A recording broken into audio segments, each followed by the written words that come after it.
we witnessed that a lot of Kenyans talked about media letting Kenyans down the day that we started tallying the results, you know. We did a very good presidential and gubernatorial debates, but we were not as united or as one cohesive unit when it came to the tallying process, and which would have helped a lot of Kenyans cool their nerves. But away from that, the election itself and the petition, I would say we as media have carried ourselves in the best way so far. In the great words of Wakili here, is that we still have some room to improve as based to how we cover and how we write our report. Because looking at what we see the same thing, but at the end of the day, when we go down to write our story, sometimes you find some discrepancies here and there. That said, the media also will be keen, and Kenyans will be keen to see how after this we do carry ourselves. Because at the end of the day, you have had America talk about it, many countries, but they have to rely on the media, because if you don't show it, if you don't write it, if you don't present it out there, no one will know exactly what is happening in the country. And still on the same, and I think this is something that we can have a discussion on, an interesting read written by a journalist talking about the presidential petition. Raila Odinga has been a perennial petitioner when it comes to this, and that person is arguing no matter how this goes, either his way or not, he will be credited in fighting the fight and actually trying to solidify our democracy. I don't know how Wakili Gisore you view this, but at the end of the day, despite his hits and misses, because he's had some wins and some losses as well, is that he has enabled Kenya to be a democratic country, and also single out some of the things. Because in 2017, what the Apex Court talked about are some of the things that we have been able to implement in our 2022 politics. And at the end of the day, win or lose, he still be credited in solidifying our democracy. Sorry. I think, Bentro, I want to thank you for raising that issue about Raila Amolo Odinga. Raila Amolo Odinga is one person who has serious temerity for democracy, if I might say that, because look at the man, look at his journey. This man has been in prison, came out, fought for the 1992 liberation.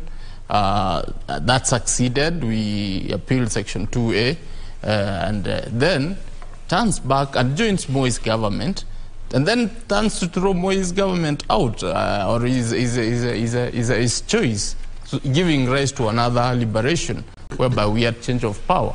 Then fast forward, we come to the 2005 referendum, where he had to actually leave government and champion our cause towards liberating Kenyans through a new constitution, which had dragged on for too long. So we saw his hand in all this process. We saw it in 2007, when the election went sideways. He was able and willing to share the government, as opposed to contrary views, which were telling him you shouldn't share anything, you won. If he was somebody bad, he could not have reneged on that. He actually stands out as a statesman and says, Kenya first. I choose Kenya. I fought for this because I love Kenya, because I want to see a better Kenya. So if sharing the government with Moi Kibaki is something which is going to give us prosperity, is what I will do. And that happened. We ended up having the 2010 constitution, which is very robust, which we are enjoying. He has actually even gone in to bolster that particular constitution by going to court severally to test the limits, to actually be able to portray that this constitution has got to be tested to every end, so that we can be able to have a better country. In 2013, he was in court. He lost. And I said, okay, we will obey. Come 2017, he actually succeeded. He succeeded in the petition, and he ended up joining government, or having a handshake for purposes of Kenya. For purposes of Kenya, he did an handshake for continuity, because the economy has not been doing well for the longest time. So for purposes of Kenya, he actually was able to do an handshake. And then he's again in 2022 in court if we can quote him today, he said, "It's not about me. It's about fostering democracy, which is if there is anything we can credit the man is that he's a democratic Kenyan and he's actually a person who is out for the good of Kenya, and that in itself embodies a man who has done much more than any other president, because nobody has been able, amongst the presidents who have led Kenya, you've not seen anybody stand strongly for Kenya. Some of them have been elected, but I'm sorry to say, nobody has been able to be for Kenyans. Raila represents the common man and the interests of the people. They have done their bit in terms of developing the economy or trying to do their single political issues around leadership, but in a uniform scale, I think if you get to put them on a weighing scale, I think he really weighs way much more than any other president in terms of fostering democracy. Mm-hmm. Now, Gesore, thank you for that in regard to, how we have covered. And we have seen quite sensational headlines, as you've said there, but we need to remain factual. As your colleague there has given us a 7 out of 10, giving us room for improvement. Indeed, we will work on that. But now let's find out what is happening within the Central Business District. Statistics indicate that 85% of workstations are domiciled within the CBD. Now, being September the 5th, we are joined by Hibak Sayed from CANCOM there. We can say it's the center of CBD, to just bring us up to speed with what is happening as Kenyans await that particular ruling. Hibak, hi. How are things from CANCOM? Thank you, Regina Manyara. We are at the Central Business District and we're just trying to gauge what exactly is happening, especially here at the capital of Kenya, Nairobi City. We have a few people, a few businessmen, boda riders, who are just trying to get their daily means as we wait for the Supreme Court ruling. A few minutes to 12. If we could just have your opinion, sir, on what exactly you've seen. The Supreme Court is about to give a very important judgment today. Unaona vipi biashara yako imekuwa vipi na umeonaje town iko leo? Let me start by saying that my name is Dudhiman. I'm the CEO Dudhiman Show, and I'm so much glad and happy to have this opportunity with you guys. God bless you so much for doing an amazing job. Now, let me start by saying that we are okay in town, we are operating, we are doing something so amazing. And to make the matters worse, our border riders here in Besni CBD are doing quite excellent job. I have a good friend of mine who is the national coordinator for border riders here in Nairobi, and we are happy. For it, we are happy. So we are waiting to see. We doesn't know what is going to happen. We doesn't know what Kome is going to say, but we are happy because my brother is your brother. Your sister is my brother. We doesn't want to know the ethnicity. We doesn't want to know where you come from, your sister, your brother. But we live like brothers and sisters. Despite having anything or doesn't have anything, we share the little that we have.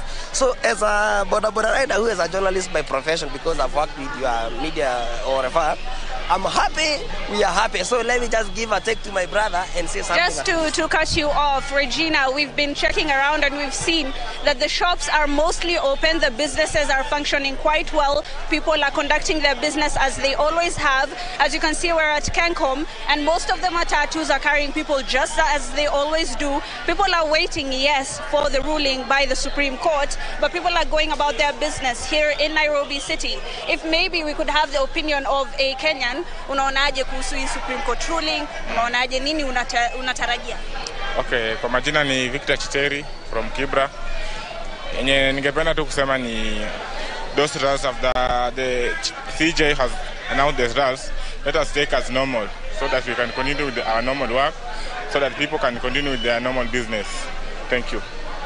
Well, I'm going to have to give it back to you, Regina. We're still going to be traversing Nairobi City, and maybe we'll go to another street within the Central Business District and to just see what exactly happens as the day progresses and as the judgment comes. Back to you in studio, Regina. Thank you, Hibak, for that quick update. I can see, yes, Kenyans quite the, still being Kenyans, trying to make light of the situation, even as it remains, on tenterhooks. We remain on tenterhooks in regard to what we should expect come the next 6 minutes there. And we are live. We have our reporters there on ground, including Serafina Robi, who is going to be bringing us up to speed with what is happening. Kenyans asked to remain peaceful as we wait the 7-judge bench there to make a ruling in regard to the August presidential petition. What you're seeing on your screen, those are live pictures from Milimani there. We have seen various councils have arrived. We have Kithure Kindiki there, who is part of the Kenya Kwanza legal team. There is Katwa Kigen just crossing your screen there.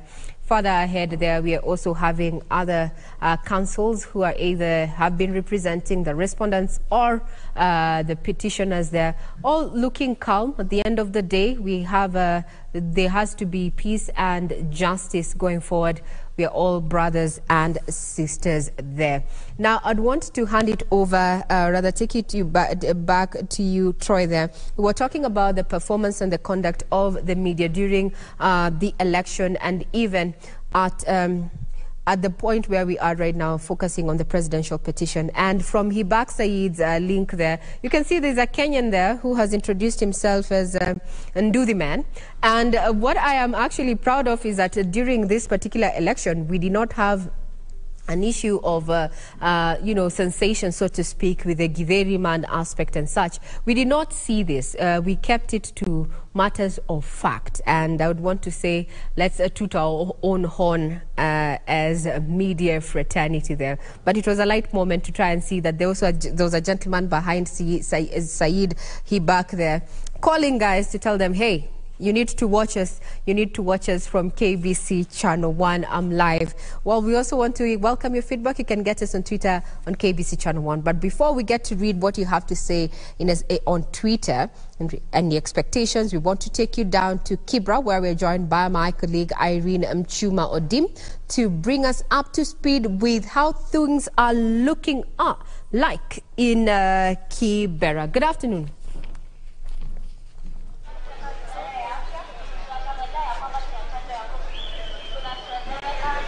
Representing the country.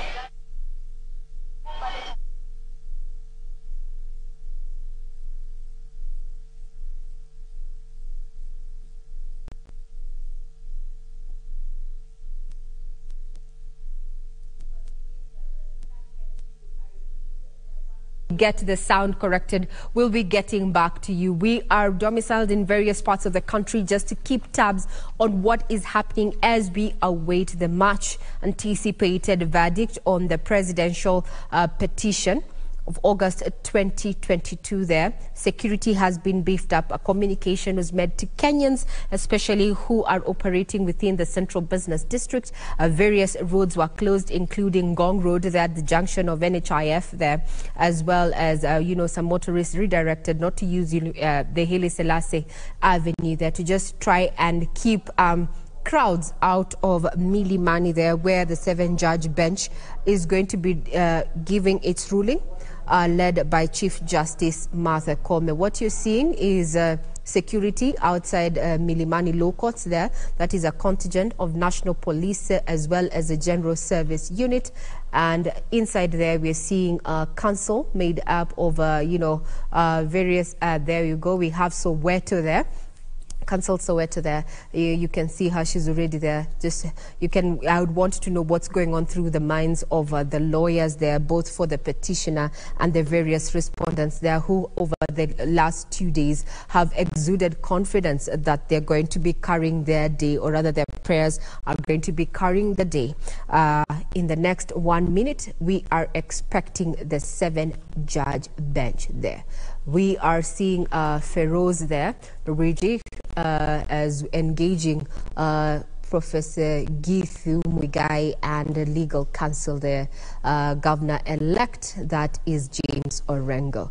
Quite camaraderie there, transpiring between the senior counsels there. So, as we say, it's all in a day. It's all in a day when it comes to matters of litigation, and that there are no permanent enemies. But we asked that Kenyans remain peaceful, and justice, we hope, is going to be served in this particular matter. Yes, that. Size enough. Look at the pictures on your screen. James Orengo there and other lawyers who are representing different factions. And they're all seated together. They make fun together. They argue it out. They sweat it out together and maintain the peace. That is exactly what should be happening, not only in that court, but in the Republic as well.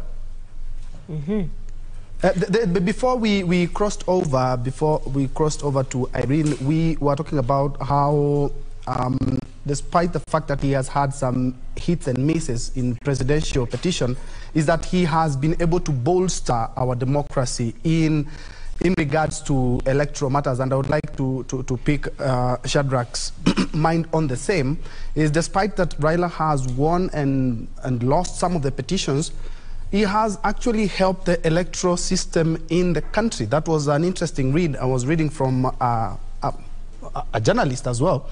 And on the 7 out of 10, yes, I do agree, because there are some journalists still talking about a ruling. We don't expect a ruling. We expect a judgment today, because it's the final product of what they have been hearing for the last couple of days. Wamboy, I would like to pick your mind on the same.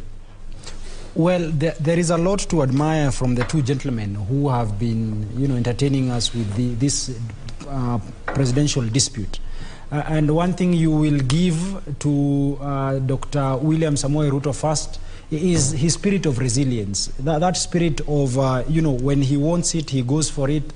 I mean, that is something admirable from his humble background. That is something that you will have to admire and acknowledge. On the other hand, you must acknowledge the kind of contribution that the Right Honorable Raila Amolo Odinga has given us as a country. So many things. I mean, the laws that we currently enjoy have we actually enjoy them largely because of the contribution he has made, the kinds of pain he has had to go through. You speak of the multi-party, us becoming a multi-party democracy in the year 1990s. I mean, that is his contribution. His fight against the Moi utilitarianism, I mean, that is his contribution. Most of us have studied to an extent, and we appreciate the jurisprudence that has been created by Right Honorable Raila Amolo Odinga. When you go to school, some of the things that lecturers teach is the jurisprudence that has emanated from the 2013 jurisprudence, which if Raila Amolo Odinga had not desired to go through that route, if he had not paid the security of cost of 1 million and paid the filing fees of 500,000 shillings, probably we will not have learned or gotten an opportunity to understand the law deeply the way we have understood it. Then, champions are actually made from people who try. Sometimes they fail, because if you do not try, there is no likelihood that you will ever succeed, you will fail. But his failure in the year 2013 did not in any event discourage him from trying our democracy through the court processes. So that in the year 2017, we saw him participate in the elections, we saw him challenge the elections, the election results, so that the win that he got in the year 2017, and of course his refusal to participate in the process because of the referee. So whatever the outcome that we will get, if it is a repeat of the elections, then it will be a gift to Right Honorable Raila Amolo Odinga, because we do not expect that he will be running in the year 2027. I mean, if age is anything to go by. In any event, even with probably a repeat of the process, it does not necessarily mean that it is a loss to Dr. William Samoei Ruto. No, it does not mean it. It only means that probably this is just but his dream that has been deferred, so that he will have another opportunity, probably in the next or within the 60 days that are set in law, and even probably even in the future.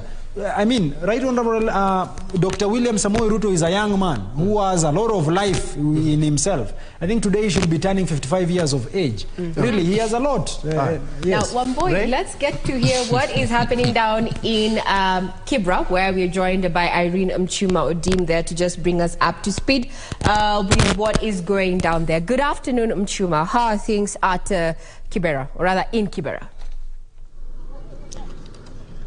Regina, good afternoon. We are coming to you live at Kianda area in Kibra constituency.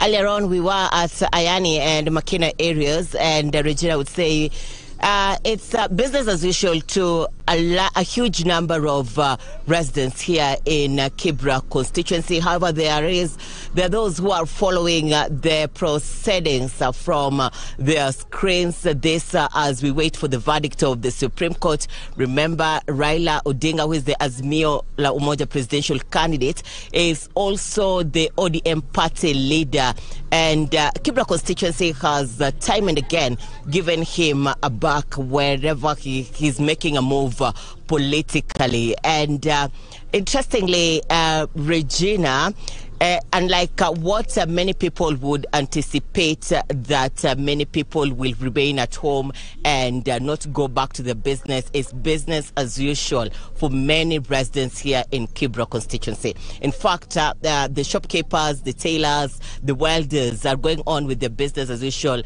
The matatu operators, boda riders. Thank you very much. The 7 judges making their way, they are about to take their seats. Remember, these particular 7 judges are made up of William Oko, as you can see on your screen, flanked by Njoki Ndongo having a seat, Isaac Lenaola, Smokin Wanjala, Philomena Mwili, who's a Deputy Chief Justice, and Martha. Let's have a listen in.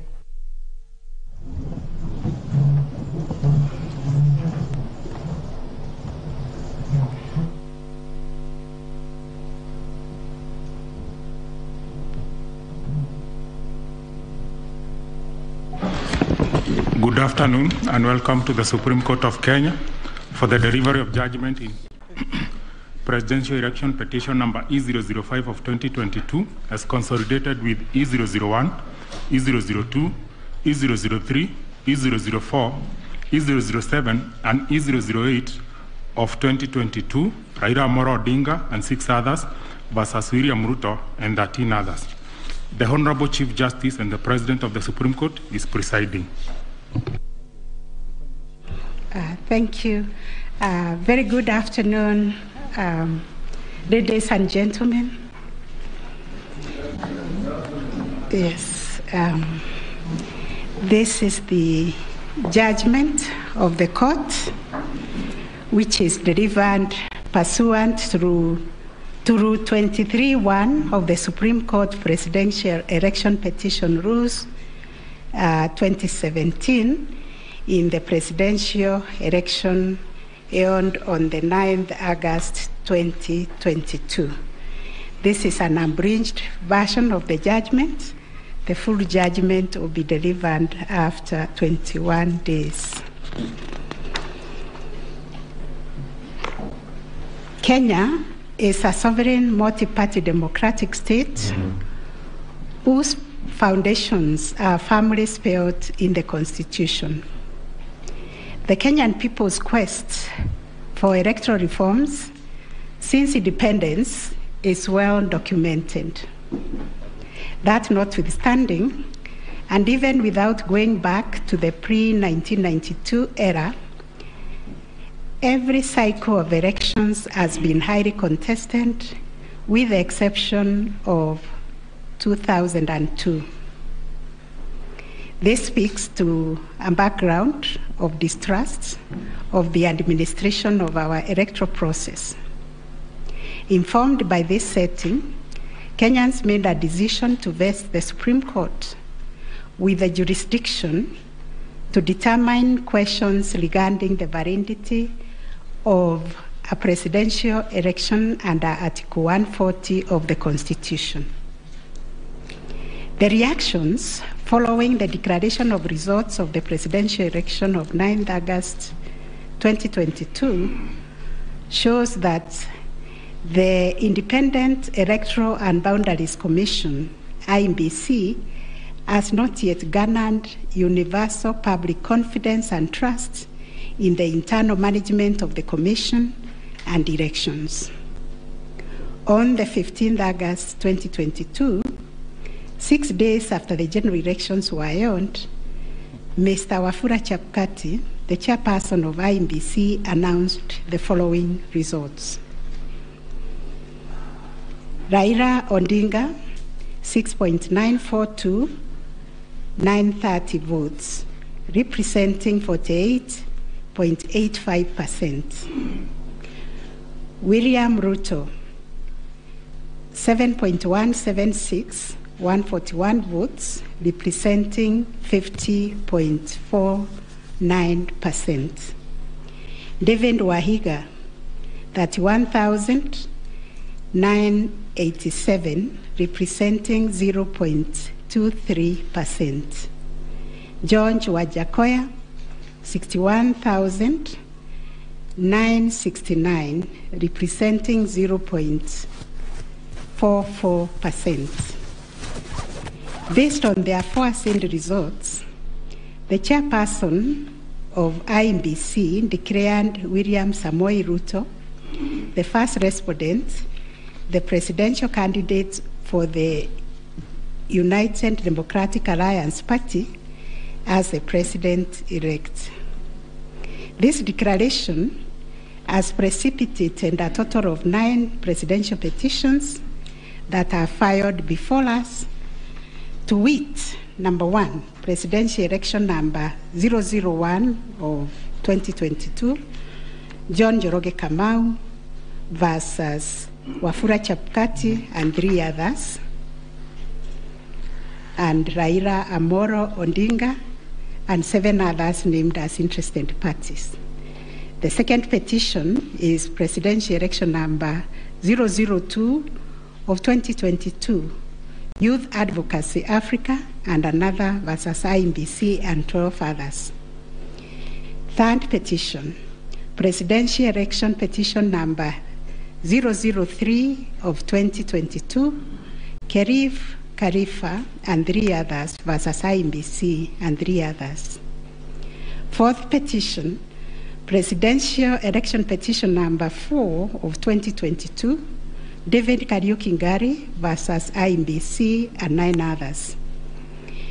5, presidential election petition number 5 of 2022, Raila Amolo Odinga and another versus IEBC. 6, presidential election petition number 6 of 2022 by Moses Kuria and others versus Honorable Raila Amolo Odinga and 4 others named as interested parties.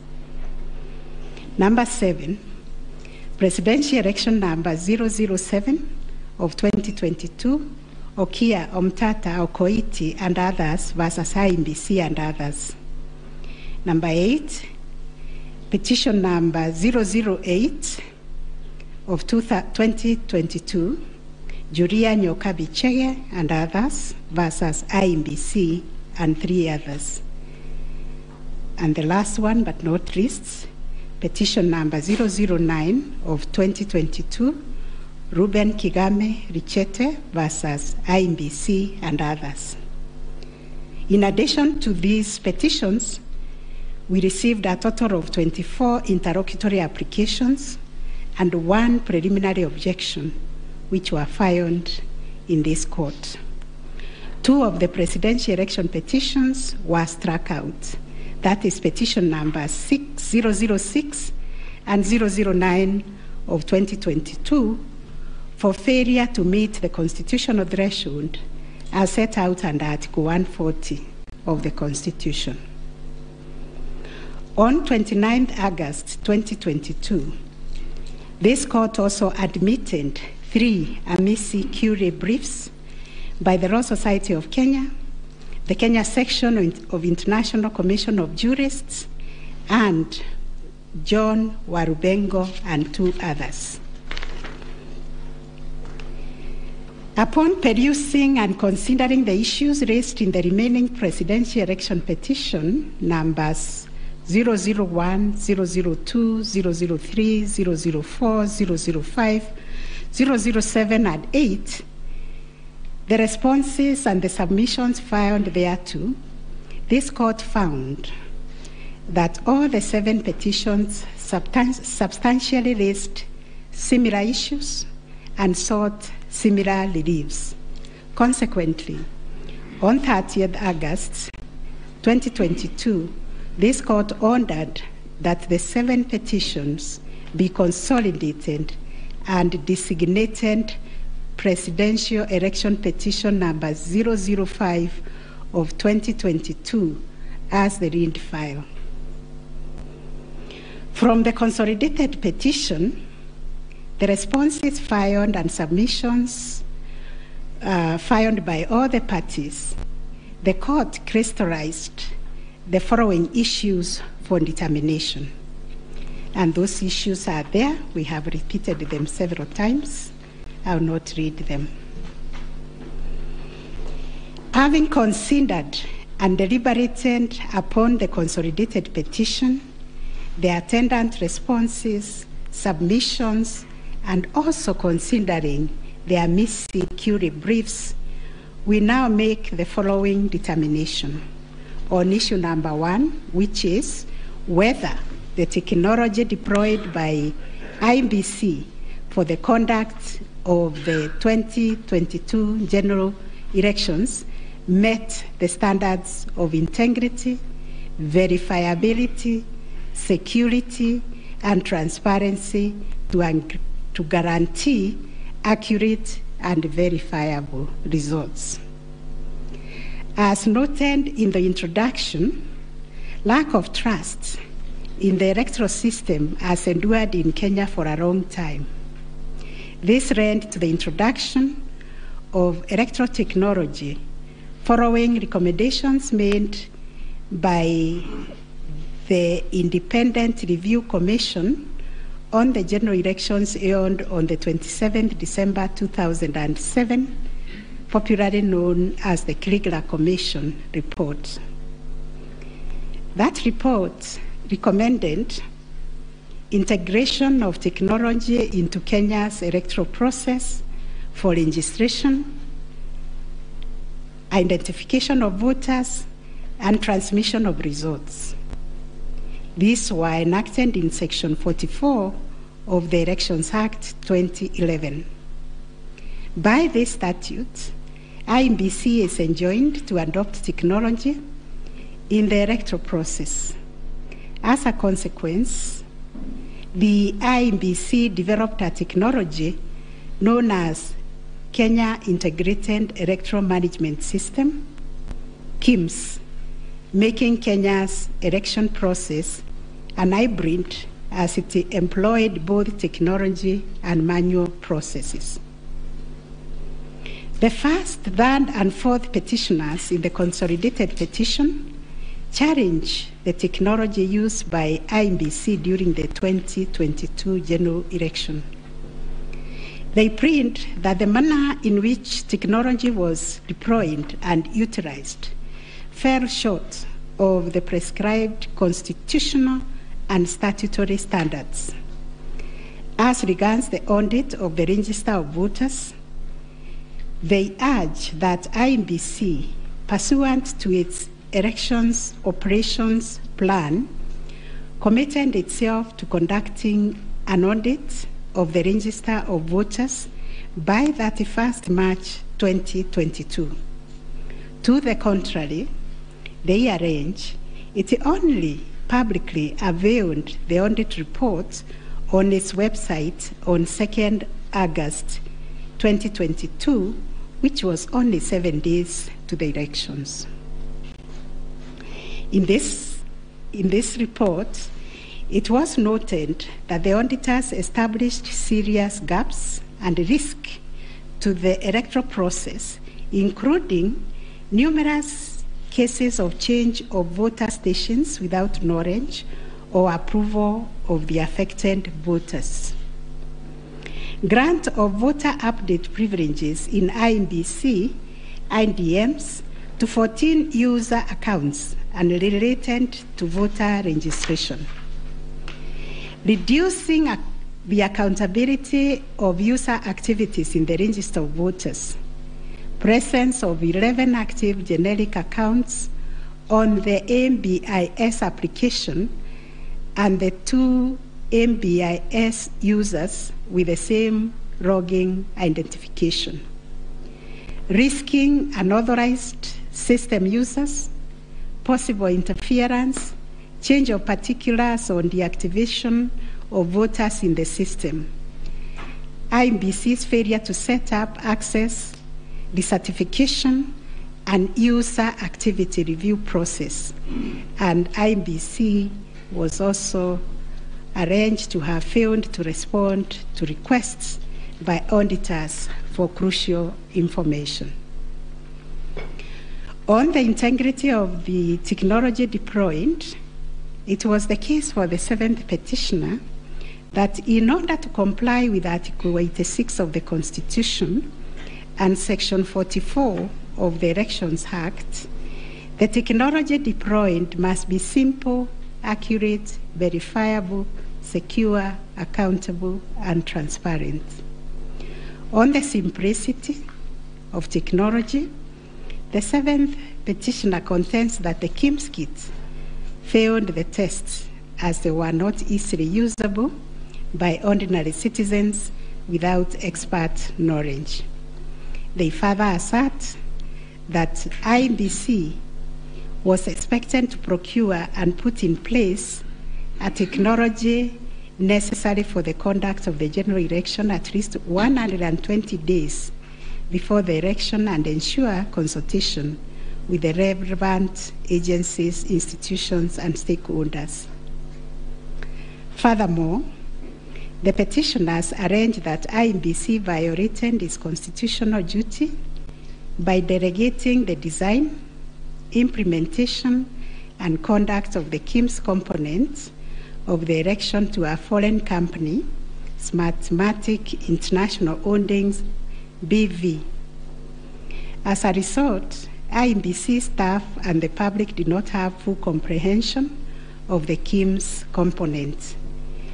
They conclude, therefore, that IEBC abdicated and surrendered its role to conduct elections to Smartmatic, and that IEBC vigorously fought any attempt to subject Smartmatic's activities to accountability and transparency, including the safeguards required by Regulations 61, 69, and 75 of the Elections General Regulations 2012. In response, IEBC has submitted that the electoral system met the constitutional threshold, that all the necessary information was accessed only by the authorized persons. The information was accurate, complete, and protected from malicious modification, either by authorized or unauthorized persons. IEBC maintained an audit trail on activities related to information, and that the information was available and could be authenticated through the use of various security features. In further response, IEBC contended that they engaged KPMG on 7th April 2022 to conduct an audit of the register of voters, which was submitted on 18th June 2022. In addition, it issued a briefing on the report on 20th June 2022, summarizing the thematic areas therein and disclosing its findings as well as actions taken to remedy the issues identified. It also conducted its annual audit in compliance with Regulations 11 and 12 of the Election Technology Regulations 2017, and a certification of compliance issued to it on 3rd August 2022. IEBC relied on sworn affidavits by Michael Uma, Moses Sunkuli, and Hussein Majan on 26th August 2022, which were to the effect that it published the interim report by KPMG on 8th June 2022 and embarked on remedial measures aimed at effecting the recommendations ahead of publication of the final report. It was ascertained that it could not publish the full final audit report, as doing so would compromise the integrity and security of the electoral technology system, considering the provisions of the Data Protection Act, which imposes a duty to protect the data of Kenyan voters. On the other hand, the first and second respondents urged that even if there was failure of technology, it did not vitiate the result of the presidential election. Upon considering all the printing submissions and the ICT scrutiny and inspection tallying and recount report, which fully examined the IEBC's result transmission system, RTS, we are not persuaded by the allegation that the technology deployed by IEBC failed the standard of Article 86A of the Constitution on integrity, verifiability, security, and transparency for the following reasons. 1, whereas it is true that the KIMS kit failed in 235 polling stations, 86,889 voters were granted the right to vote manually, and the requisite forms 32A were duly filed. This happened successfully in Kibwezi West constituency and parts of Kakamega County. 2, while the audit report was released to the public 7 days before the 9th August election, the register of voters was used at the election without any apparent anomalies.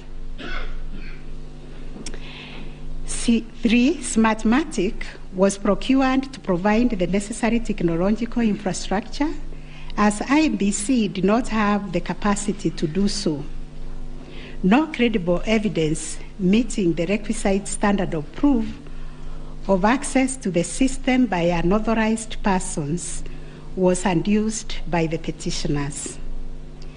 The scrutiny report prepared by the registrar of this court did not reveal any security breaches of the IEBC's RTS. IEBC successfully deployed a biometric voter register system which captures unique features of a voter's facial image, fingerprints, and civil data to register and update voter details across the country and also in the diaspora. The BVR captures a voter's facial image, fingerprints, and civil data, which features are unique to each of the voter.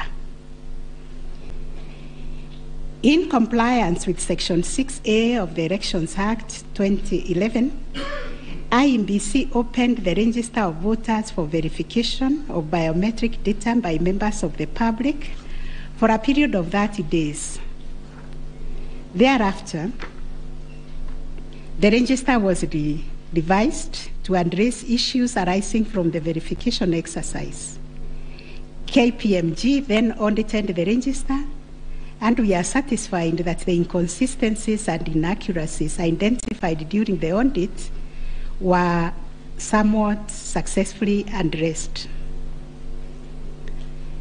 The second issue was whether there was interference with the uploading and transmission of Forms 34A from the polling station to the IEBC public portal. The first petitioner arranged staging that a person who had access to the RTS intercepted, detained, or stored Forms 34A temporarily to convert or manipulate it before uploading it on IEBC's public portal. It is arranged also on 11th August 2022, IEBC dumped over 11,000 forms 34A on the public portal between 11 to 11:09 hours. To rebut this allegation, IEBC and its chairperson, in their response dated 26 August 2022, denied staging and unauthorized intrusion of the RTS. In that regard, they urge that every image of Form 34A was uploaded immediately after the transmittal of results. The form was received as evidence by the timestamp. Similarly, the first respondent denied these allegations. Our finding: 1, no credible evidence was presented to prove that anyone accessed the RTS to intercept, detain, or store Forms 34A temporarily before they were uploaded to the public portal. The allegation that 11,000 Forms 34A were affected by staging was similarly not proved. 2, the allegation that IEBC, its officials and strangers used a tool to tamper with the Forms 34A before converting them to the portable document format, that is PDF, that eventually appeared on the public portal, was sufficiently explained when IEBC demonstrated how KIMS captured and transmitted the image of Form 34A. Accordingly, we dismiss that allegation. 3, during the ICT scrutiny, it turned out that the transmission logs produced in the affidavit of Justice Nyangaya were of no probative value. The registrar's report shows that the original Forms 34A from the contestant polling stations, which were allegedly intercepted, were exactly the same as those on the public portal, and the certified copies that were presented to this court pursuant to the provisions of Section 12 of this Supreme Court Act 2011. 4, regarding the allegation that the integrity of the public portal was compromised, this was disproved by evidence of consistent attributes such as unique timestamps, uniform PDF conversions at the polling stations, correct polling station mapping, and consistent KIMS reporting from verification to transmission of results. 6, the RTS was configured on a virtual platform network, VPN, and the SIM cards locked to a specific polling station. The server was also configured to accept results only from authorized and properly mapped KIMS kits. In our view, the petitioners failed to produce credible evidence to the contrary. 7, a review of some of the logs presented as evidence of staging showed that they were either from logs arising from the 2017 presidential election or were outright forgeries. In our considered view, there was no evidence of a man-in-the-middle server configured to the IEBC's VPN network, and no evidence was produced to show that the chairperson of IEBC and staff were part of the arranged conspiracy to stage the transmission process. 9, whether there was a difference between Forms 34A uploaded on the IEBC public portal and the Forms 34A received at the National Tallying Center and Forms 34A issued to the agents at the polling stations.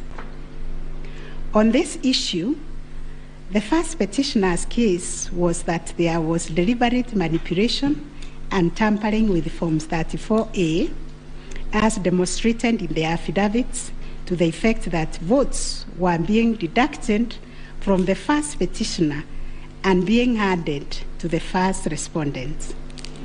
To support this petition, evidence was contained in the affidavits of Honorable Martha Karua, sworn on 21st August 2022, Celestine Anyango Opio, Arnold Ochieng Oginga, and John Mark Githongo, which was sworn also on 21st August 2022, and a further affidavit sworn on 28th August 2022.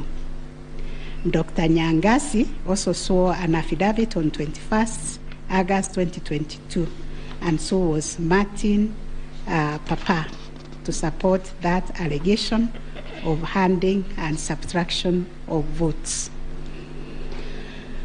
On the other hand, IEBC and its chairperson urged that all Forms 34A transmitted to IEBC portal were not interfered with or manipulated.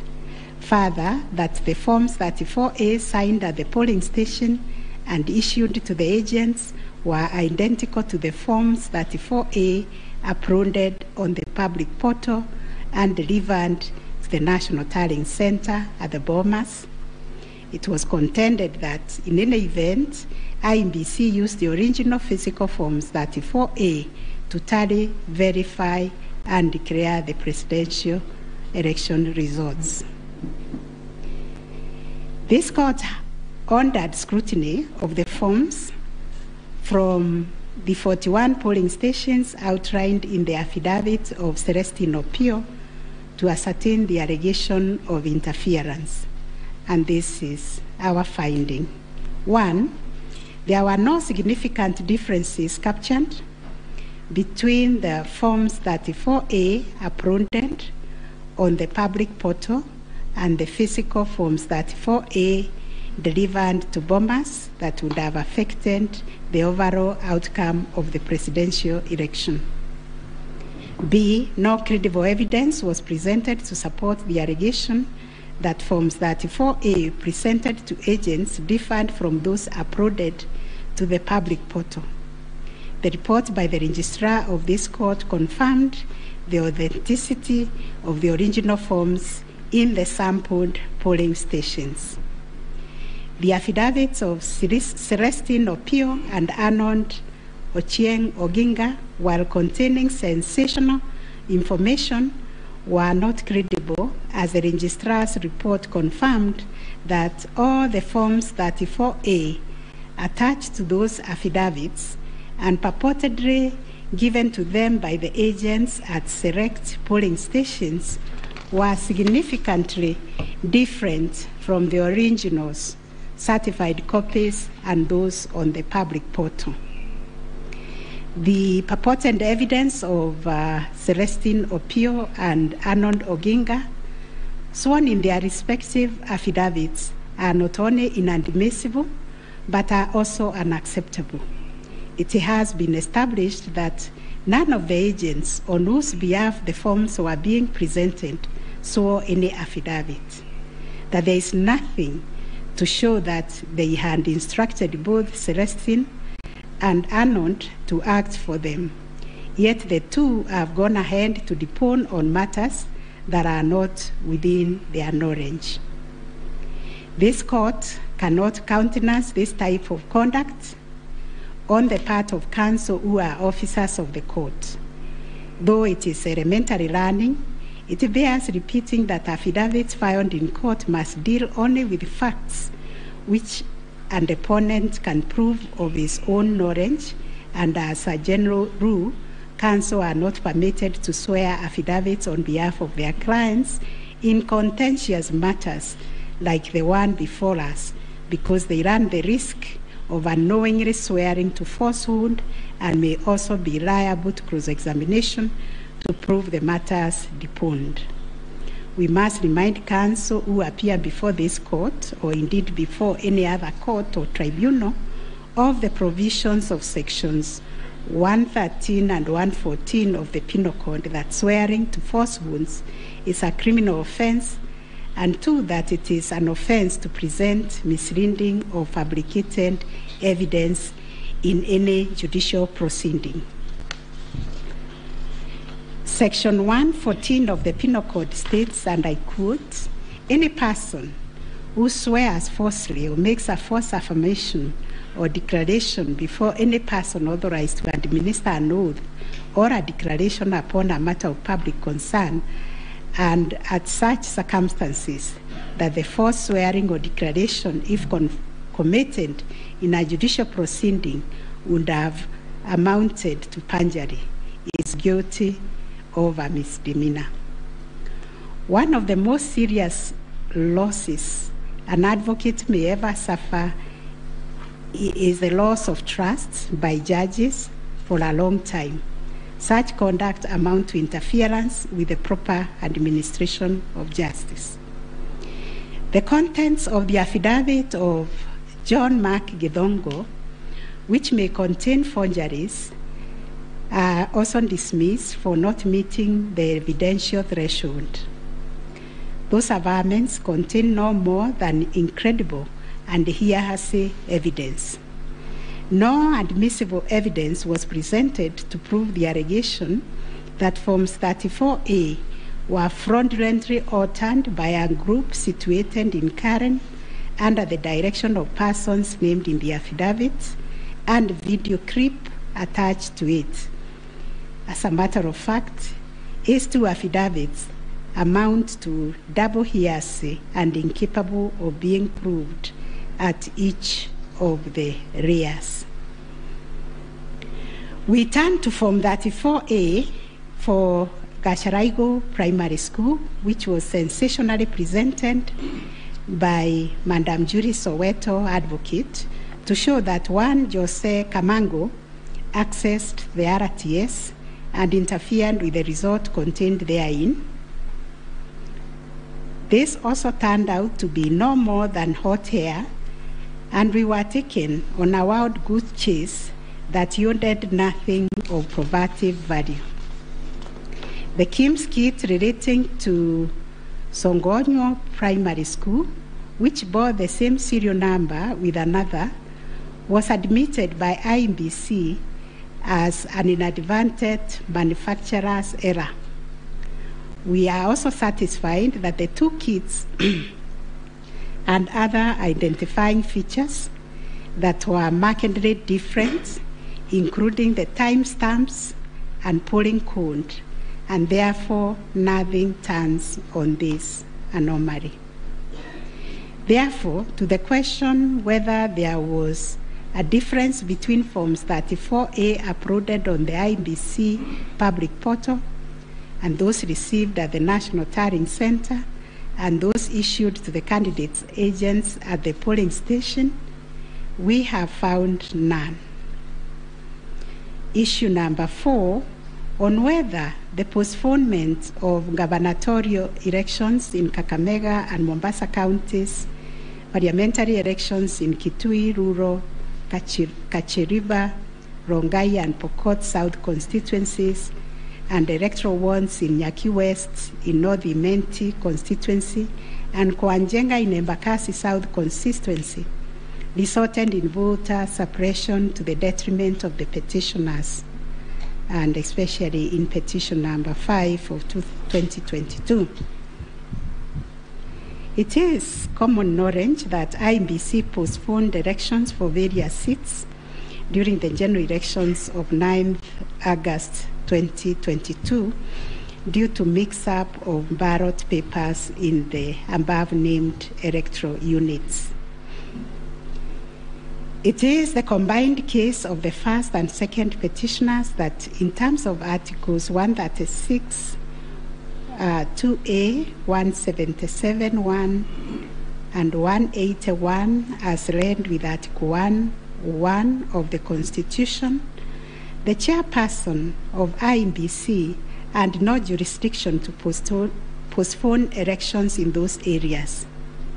That Section 55B of the Elections Act is inconsistent with the Constitution and therefore void to the extent that it purports to donate to IEBC power to postpone elections in the constituency, county, or ward, contrary to the Constitution, and the postponement undermined the conduct of free, fair, credible elections by depriving the voters an opportunity to vote for all the candidates on the dates stipulated by the Constitution. The petitioners further contend that the postponement of elections and the overall effect of suppressing voter turnout in the electoral units in question, which was prejudicial to him. Both the first and third petitioners also believe that elections were deliberately postponed in Kakamega and Mombasa counties. It was arranged that these areas are considered to be first petitioner strongholds, and as such, the postponement of elections worked to his disadvantage and added that benefit to the second respondent. These assertions were denied by IEBC and its chairperson. They, however, admitted that they experienced confusion with the printed ballot papers and explained that they only discovered the mix-up on the eve of the election when the ballot papers were being distributed to the polling stations. That as a practice, ballot papers can only be opened on the eve of the election day to avoid any mischief, and that by the time the mix-up was discovered, it was logistically impossible to print and replace the ballot papers in time for the elections. For this claim to succeed, it must be demonstrated first, IEBC and no authority in law to postpone the elections, and secondly, that the postponement was deliberate and calculated to suppress voter turnout so as to affect the result by reducing the petitioners' overall votes. We've looked at the provisions of Section 55B of the Elections Act, which provides for circumstances when elections can be postponed in a particular electoral unit, including in cases of emergency. We are therefore satisfied that on the basis of the foregoing provision, the third respondent and the requisite power to postpone election in the constituencies, counties, and wards in question. Concerning the allegation of voter suppression, we note that voter suppression is generally recognized as a political strategy which takes many forms, but whose practical effect is ultimately to reduce voting by deliberately discouraging or preventing targeted groups of people from exercising their right to vote and thereby to influence the outcome of an election. It therefore goes against the letter and the spirit of Article 38, which guarantees every citizen the right to make political choices based on universal suffrage. As regards this allegation, it has not been shown that by postponing elections in the named electoral units, IEBC acted in bad faith or influenced or was influenced by irrelevant factors and considerations. From the explanation tendered, we are satisfied that the postponement was occasioned by a genuine mistake, which in our view could have been avoided and the members and staff of IEBC been more diligent when they went to inspect the templates in Athens, Greece, where the printing of ballot papers was undertaken. In the absence of any empirical data, we cannot find a basis upon which to conclude, as a matter of fact or evidence, that the postponement affected voter turnout, as a consequence of which the first petitioner alone, as a presidential candidate, suffered disadvantage. At any rate, the nature of the ballot being an individual decision and secret, there may be other factors to which the turnout in the named units can be attributed. From the evidence on record, however, it appears to us that 2022 general election recorded one of the lowest turnouts since the introduction of multi-party political systems some 30 years ago. If there was a low voter turnout, it affected all the 6 categories of candidates, and its explanation, in our view, lies elsewhere, but certainly not a calculated suppression.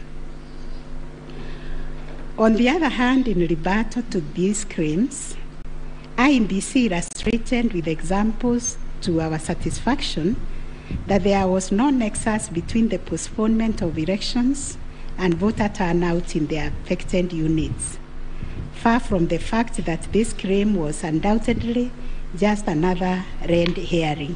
It has nothing to do with the question under review, and accordingly we reject it and owned that there is no proof that the postponement resulted in voter suppression to the detriment of the first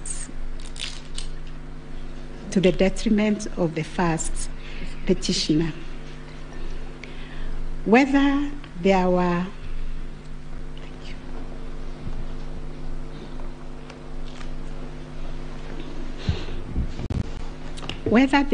unexplainable discrepancies between the votes cast for presidential candidates and other elective positions. Issue number 5.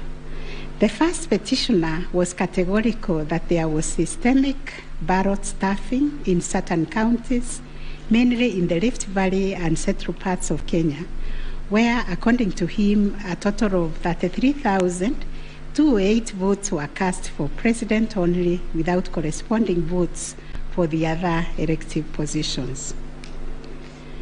On the part of IEBC and the chairperson, while acknowledging that indeed in some instances there was vote differential between those cast for president and for other positions, but maintained that they were insignificant, and those instances related to votes by prisoners and citizens in the diaspora who only vote for the president but did not take part in other elective positions.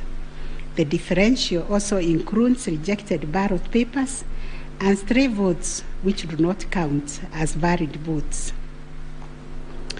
The well-established principle that the person who asserts a fact must prove it casts the burden upon the first petitioner to demonstrate that there were instances of ballot stuffing of such a magnitude as to justify the nullification of the presidential election. Ballot stuffing, which is an illegal addition of extra ballots, is a type of electoral fraud aimed at swinging the results of an election towards a particular direction. Not a single document has been presented by the first petitioner to prove systemic ballot stuffing. A figure of 33,208 votes relied on in this claim is based on unproven hypothesis that since the number of votes cast for the president is higher than those for other positions, then, without more, it must follow that there was fraud. We find that fraud is a serious criminal offense, and it must be proved beyond reasonable doubt under Section 5N of the Election Offences Act. It is indeed an offense for a person to vote more than once in any election. IEBC has provided a plausible explanation for the vote differential, citing categories of voters who only vote for the president, such as prisoners and Kenyans in the diaspora. There were an insignificant number of stray votes whose combined effect cannot justify nullification of the election. Finally, on this point, a general election in Kenya comprises of 6 different separate elections held concurrently on the same day. Such elections are held by secret ballots, and one cannot predetermine the voter turnout or how voters will vote in each election. None of the parties has flagged anything so significant that it would have affected the outcome of the presidential election vis-a-vis the other 5 elections held on the same day.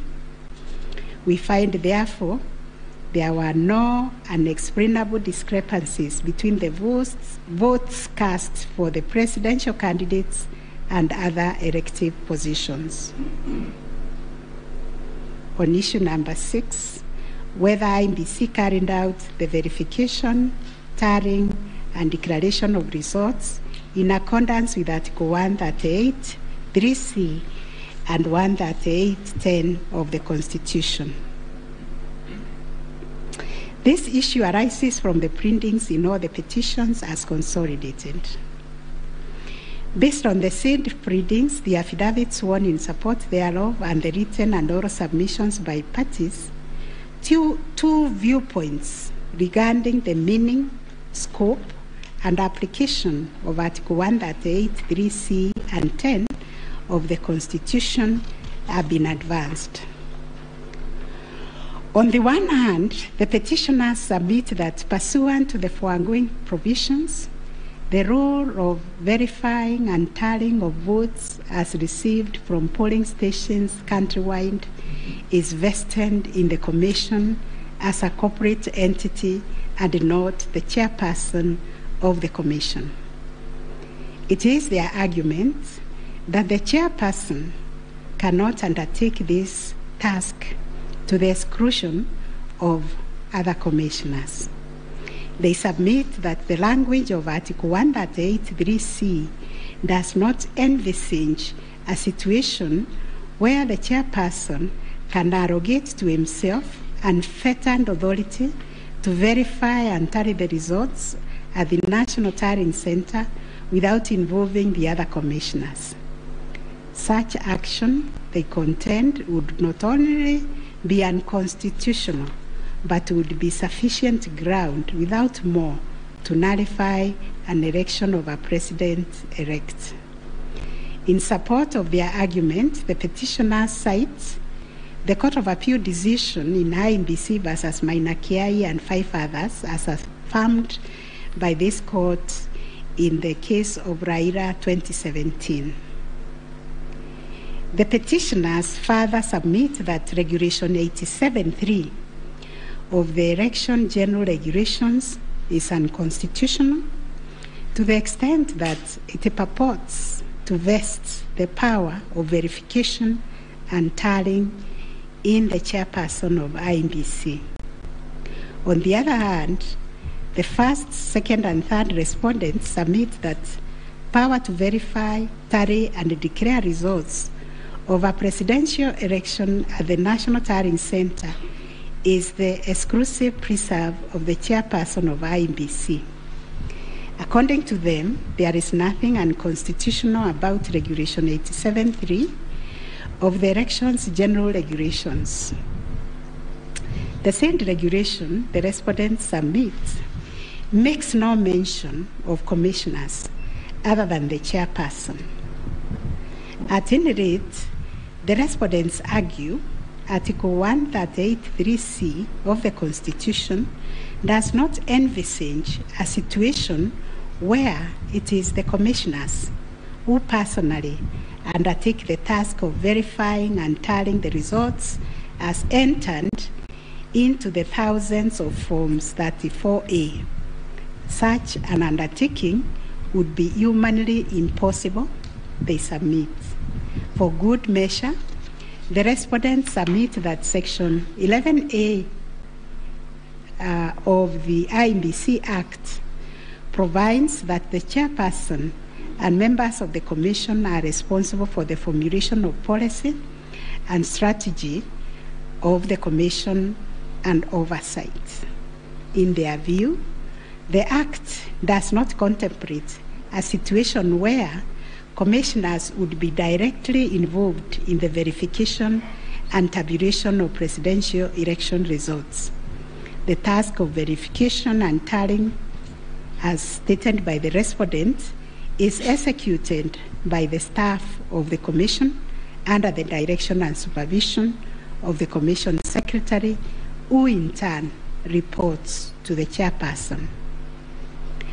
As to whether the chairperson acted unilaterally in verifying and tallying the presidential election results at the National Tallying Center, the petitioners claim that he did. This is what happened. It is the petitioner's case that the chairperson published an illegal Gazette Notice number 4956 of 2022, in which he designated himself as the presidential returning officer, a position unknown in law and the Constitution.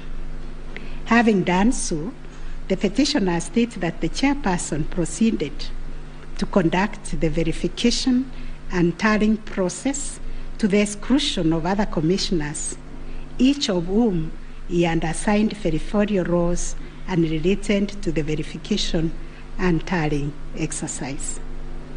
On his part, the chairperson of IEBC submitted that although he has the exclusive authority to verify and tally the presidential election results as received at the National Tallying Center, he did involve the other commissioners in the exercise before eventually declaring the final results. He submitted that he did this in the spirit of teamwork. The chairperson of IEBC states that indeed the 4 commissioners were involved in the preparation of the 9th August general elections from the time of their swearing into office all the way to the verification and tallying of results at the National Tallying Center until they withdrew from the exercise just when he was set to declare the final result. Having considered all the parties' submissions, we find that pursuant to Article 138(3)(c) of the Constitution, the power to verify and tally presidential election results as received at the National Tallying Center vests not in the chairperson of IEBC, but in the Commission itself. The latter carries out this exercise through its secretariat staff, technical personnel, and any other persons hired for that purpose under the oversight and supervision of the chairperson and the other members of the Commission.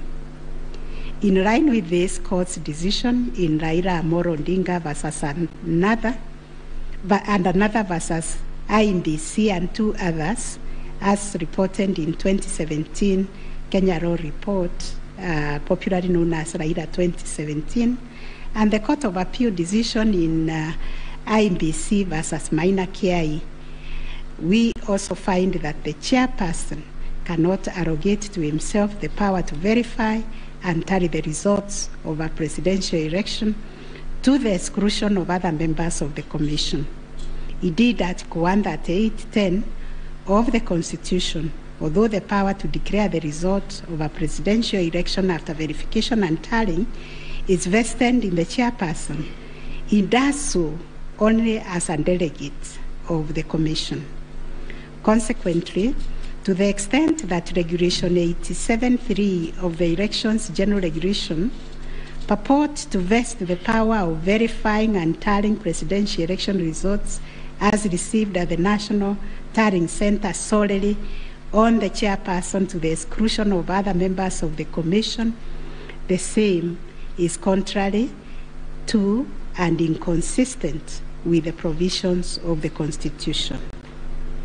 That said, we, however, take cognizance of the fact that the 4th, 5th, 6th, and 7th respondents, referred to as the 4 commissioners, actively participated in the verification and tallying exercise from the beginning up to and until just before the declaration of the result by the chairperson.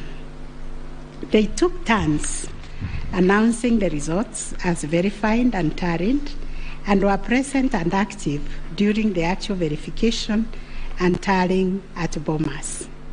An example is when one of them, Justice Nyangaya, stood on the podium to announce to the public results and also announced an adjustment that had been occasioned by errors of tabulation.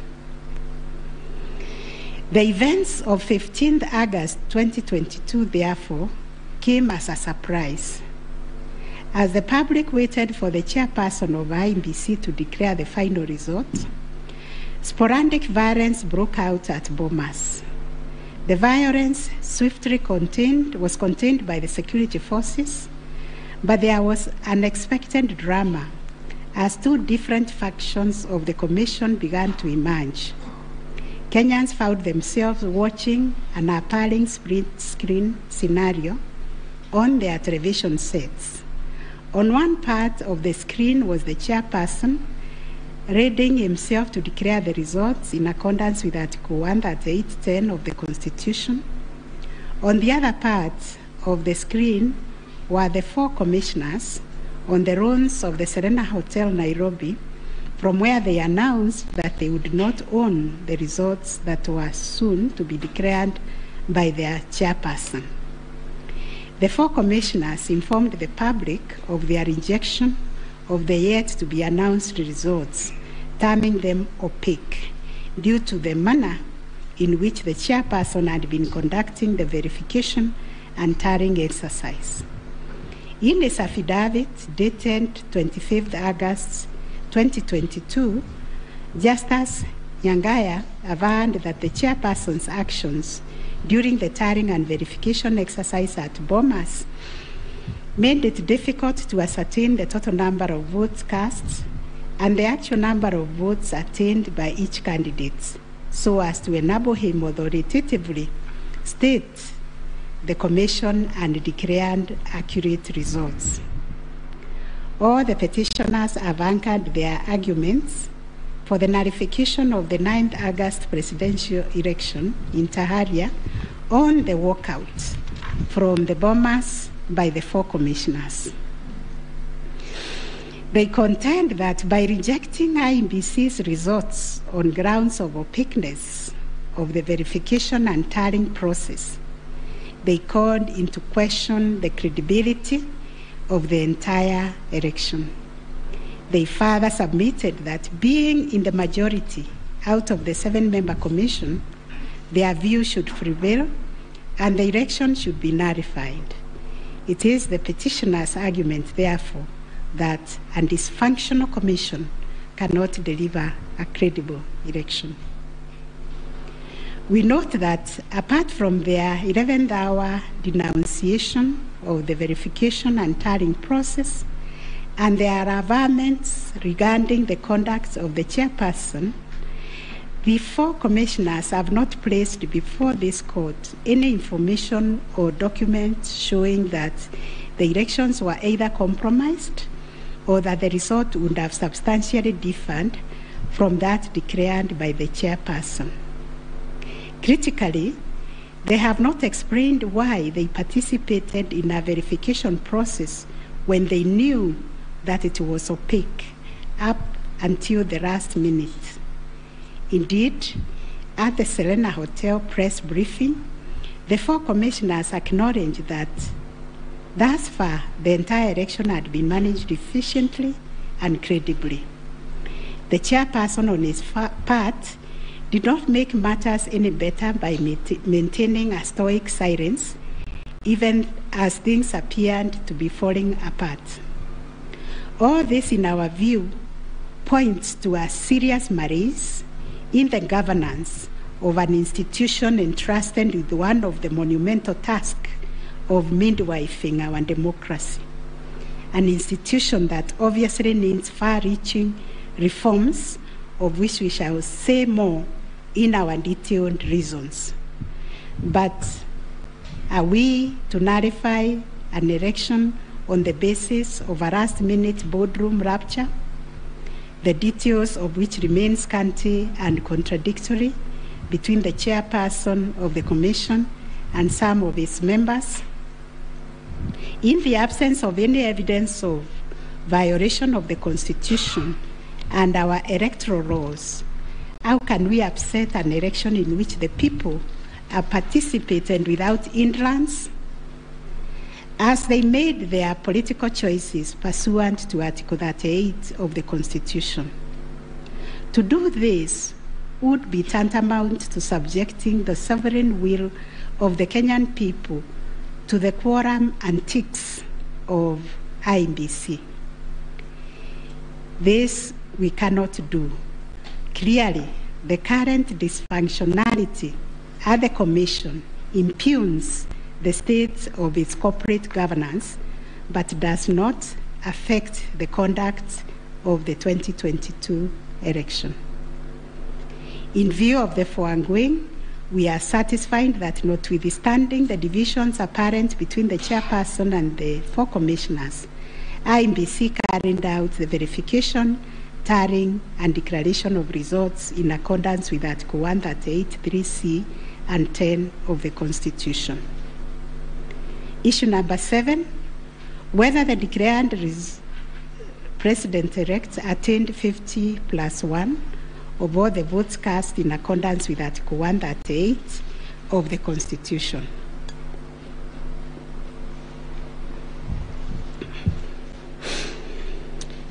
The first, second, and third petitioners averred that the first respondent did not garner 50%+1 of the total votes cast, and therefore did not meet the threshold provided by Article 138(4)(a) of the Constitution. They anchored their claims on the basis that in order to determine whether a candidate has attained 50%+1 of the votes cast, this ought to be calculated based on the total number of votes cast, excluding rejected votes. They argued that 50% of 14,353,165 votes, in their view, were the variant votes cast, which amounted to 7,176,582.77 votes. They therefore contended that by attaining 7.176141 votes, the first respondent did not meet the constitutional threshold to be declared president-elect.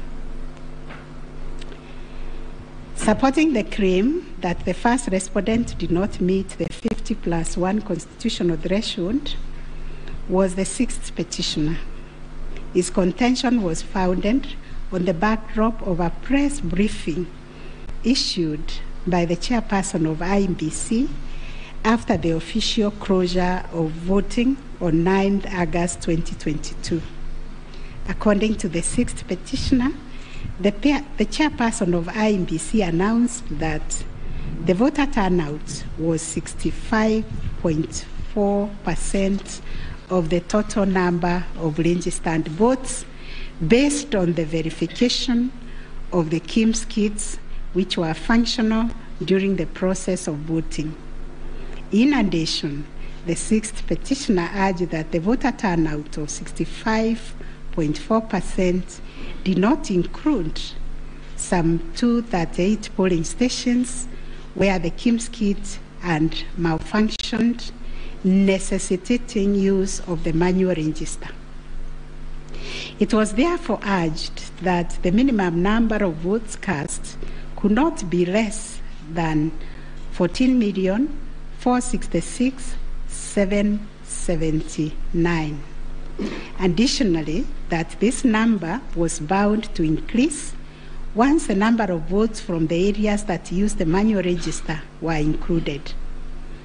The 6th petitioner further claimed that a summation of the minimum number of votes cast and untallied manual votes would represent the actual voter turnout. In challenging the declaration made by the chairperson of IEBC, the 6th petitioner averred that the final tally, published in Form 34C, only accounted for 14,326,641 votes cast, including some 113,614 rejected ballots. The sixth petitioner contended that this tally did not factor in some 140,138 votes cast using the manual register. The sixth petitioner computed this number by subtracting 14,326,641 declared votes cast from 14,466,779 generated by the sixth petitioner as representing 65.4% of the voter turnout. Referring to the tallies in Form 34C, the sixth petitioner summed the number of votes cast for each candidate as follows. Raila Odinga, 6,942,193.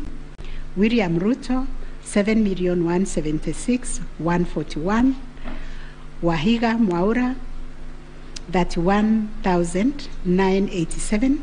And George Wajakoya, 61,969, adding to a total of 14,213,027.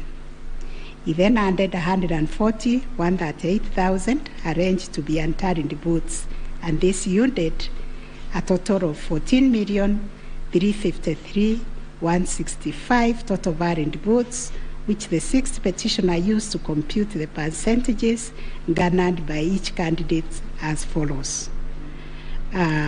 William Ruto, according to him, garnered 49.9%, Raila Odinga 48.3%, Wahiga 0.22%, and Wanjakoya 0.3%.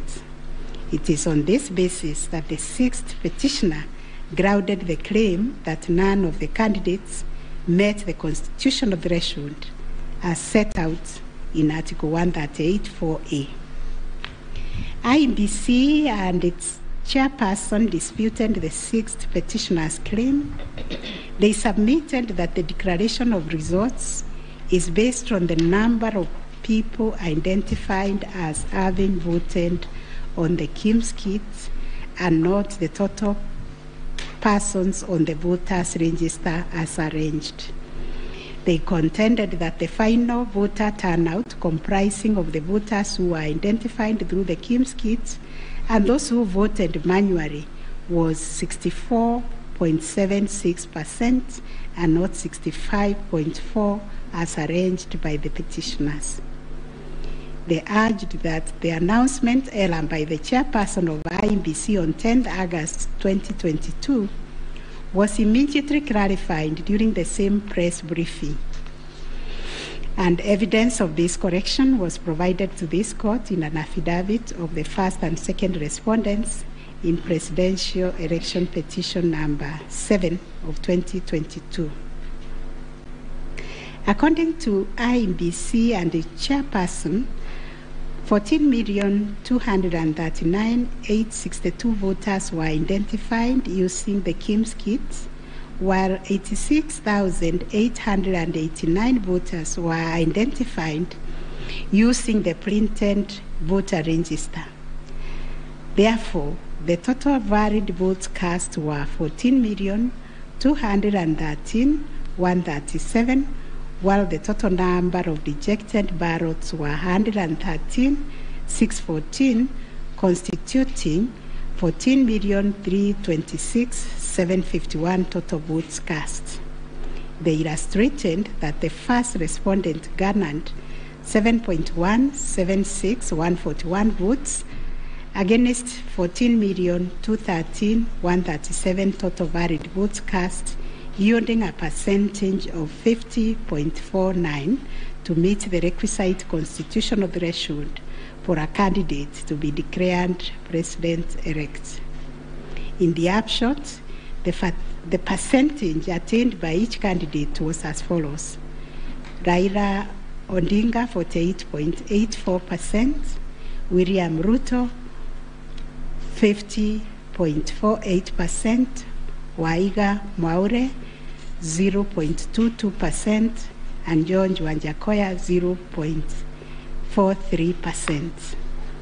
IEBC and its chairperson also submitted that the KIMS kits malfunctioned in 235 polling stations, necessitating the use of the printed voter register.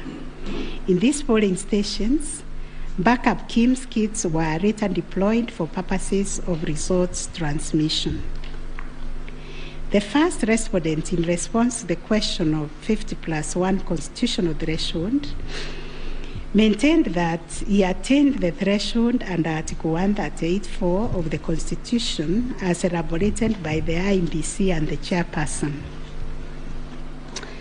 This court has considered the differing formulas and threshold arguments presented by various parties to this petition, while the first, second, and third petitioners raised pertinent questions connected to this issue.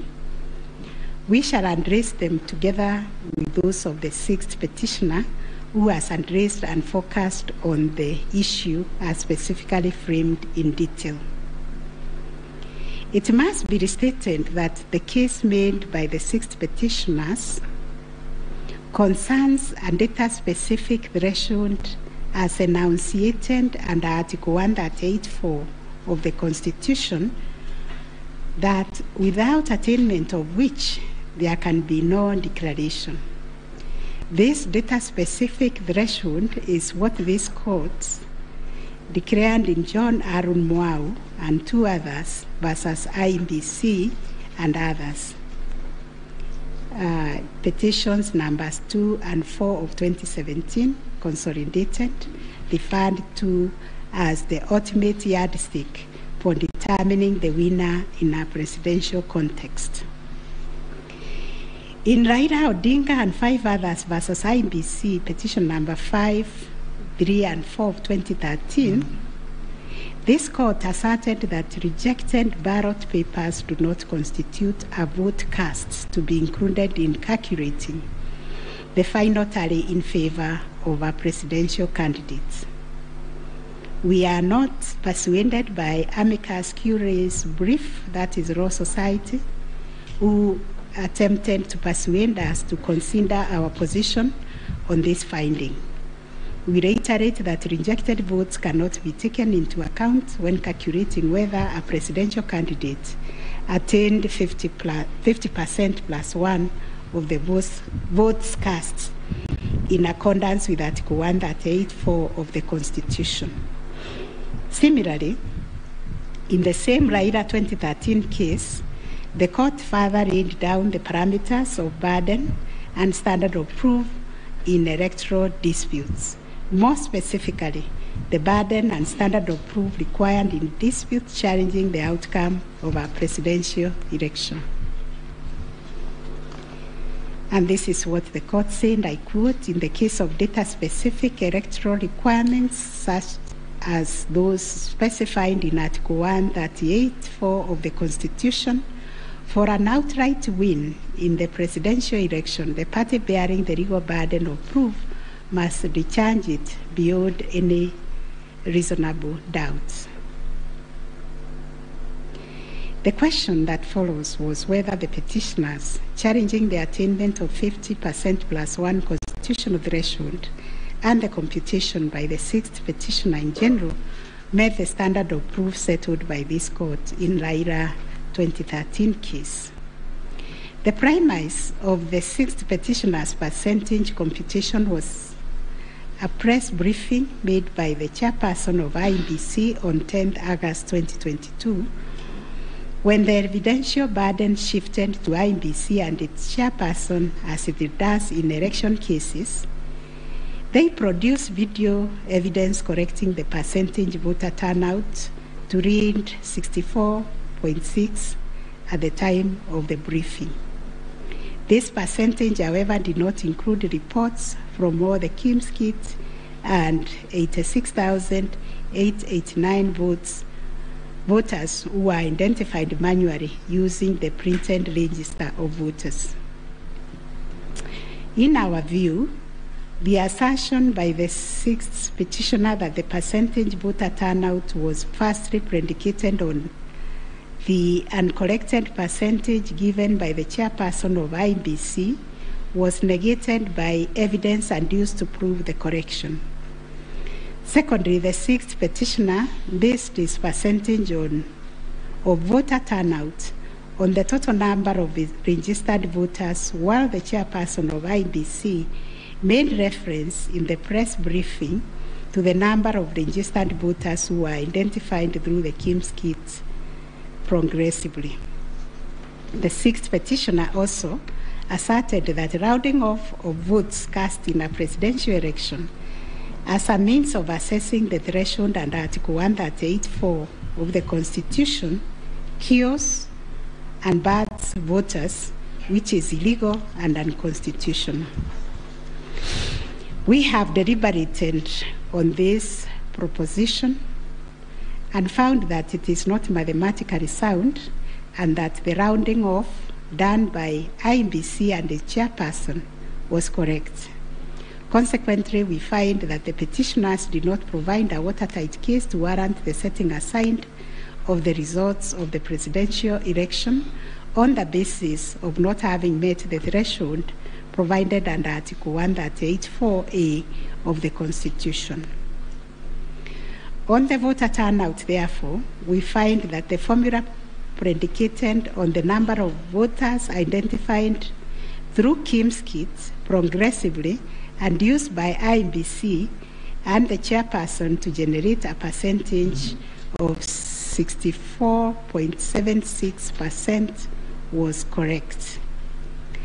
Having settled the issue of voter turnout, we must ask ourselves whether in the making of the declaration, the chairperson of IEBC applied the formula in Article 138(4) of the Constitution, which is total votes cast less rejected votes divide by 2 must always give 50% plus 1 vote.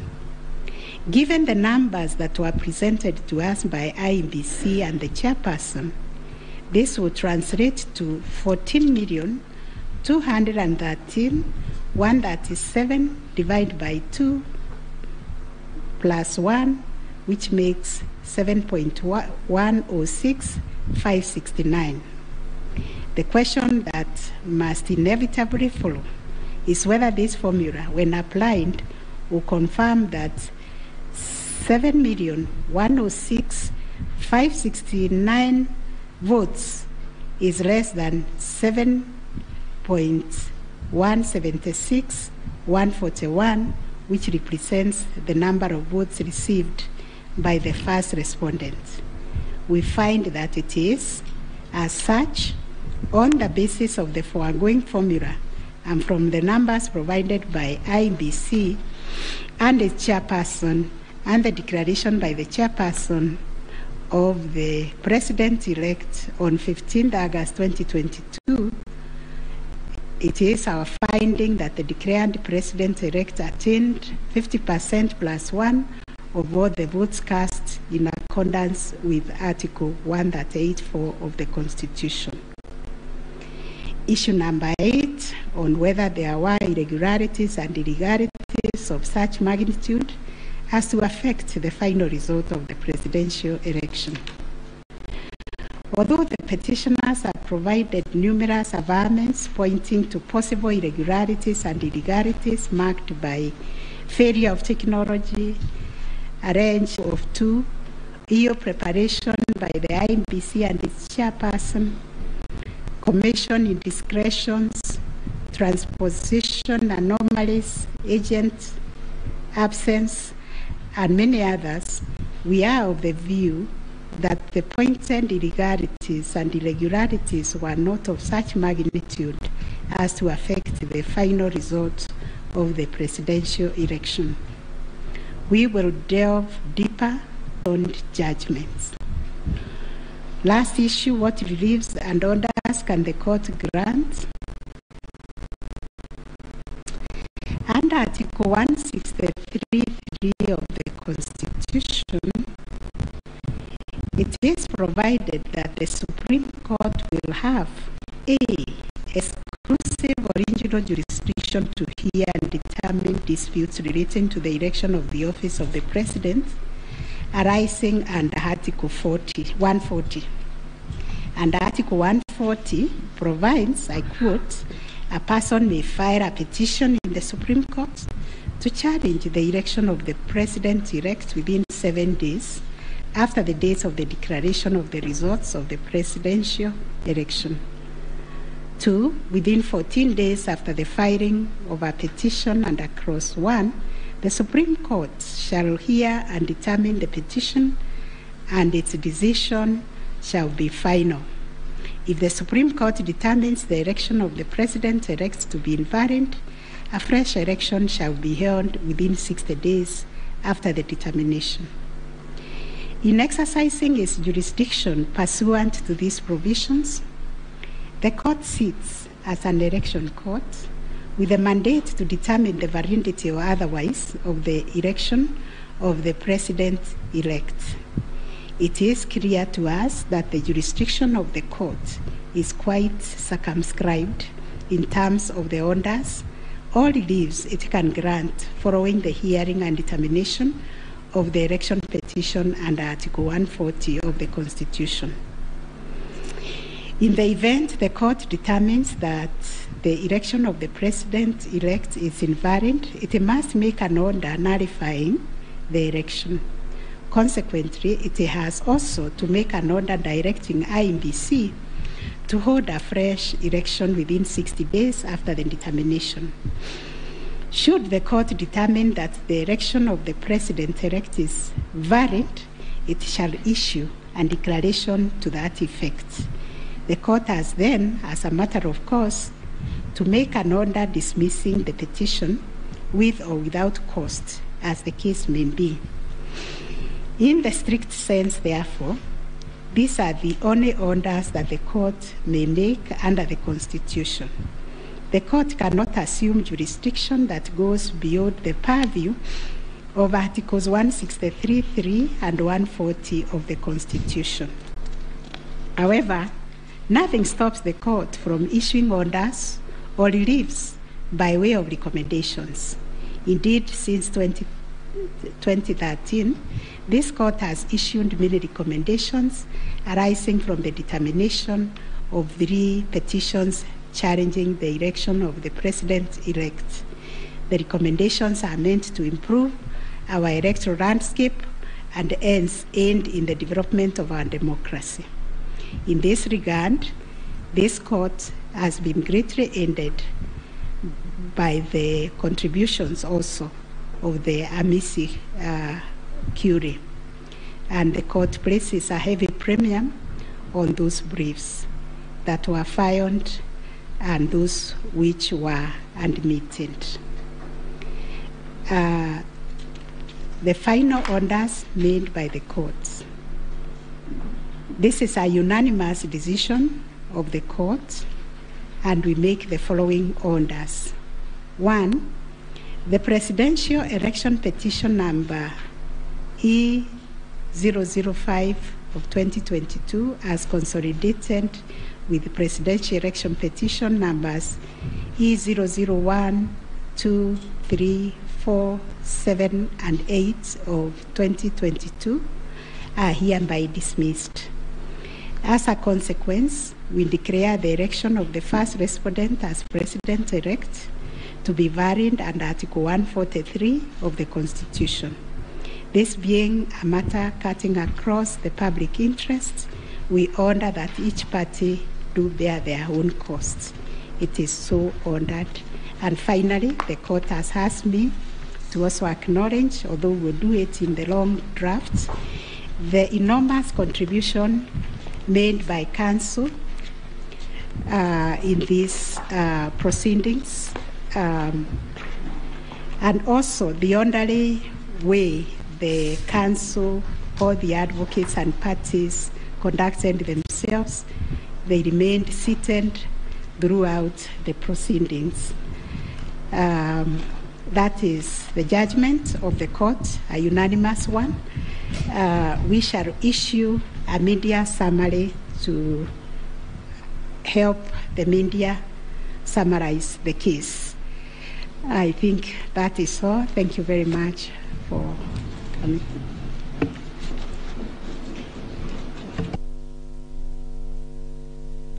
My Lady, Madam Chief Justice, and the learned judges of this court, again, I am requested by my colleagues to thank you most profusely for your labors into delivering this judgment, listening to all of us, and giving our nation this judgment so that we may move forward. Thank you, and God bless you. It may please the court. It is not true that I asked the Attorney General Emeritus to talk on our behalf. Next time you should talk to me. Let me similarly, on behalf of the lawyers for the counsel for the first and second petitioner, thank the court. It has been a journey, worthwhile journey, sitting through these proceedings, and we thank the court for your patience and for the delivery of this judgment within the time stipulated. We thank you.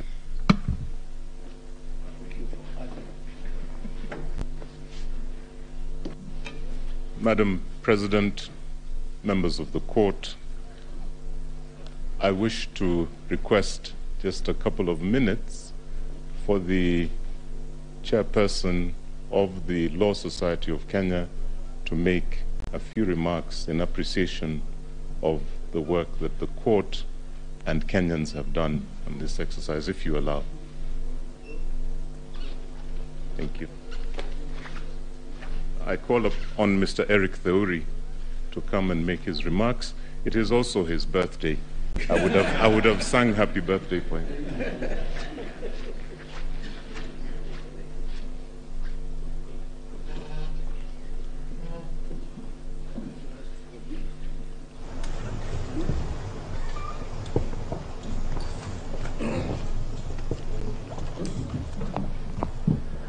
My Lord, the Chief Justice of the Republic of Kenya, the President of the Supreme Court, the Deputy Chief Justice and all the Justices of the Supreme Court, I think it would only be fair that I make my remarks after counsel for the respondents, Senior Fred Ngatia, makes his remarks to the court.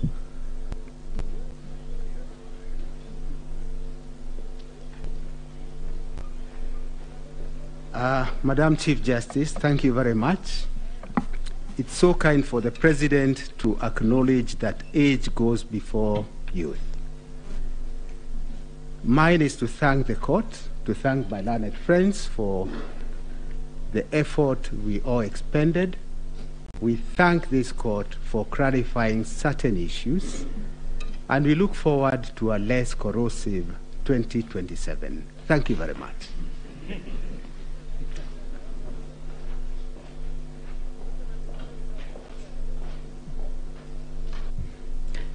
Madam Chief Justice, Madam Deputy Chief Justice, it's so nice to have two madams at the same time, and members of the court.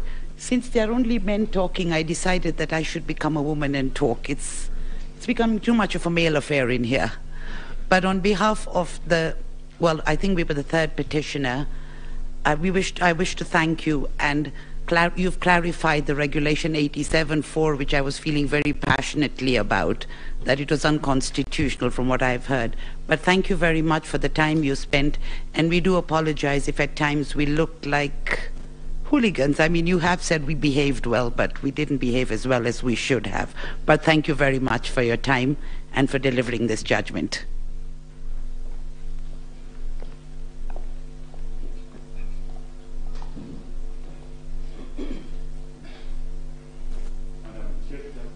Madam Chief Justice, Madam Deputy Chief Justice, members of the court, I, on behalf of Attorney General, take this opportunity to thank you most sincerely for a great job done and for the courage to clearly define the limits of the law, which will help us empower IBC on the way forward, and hope that this might be the last of the petitions after elections once we carry out proper elections based on your guidelines. Thank you.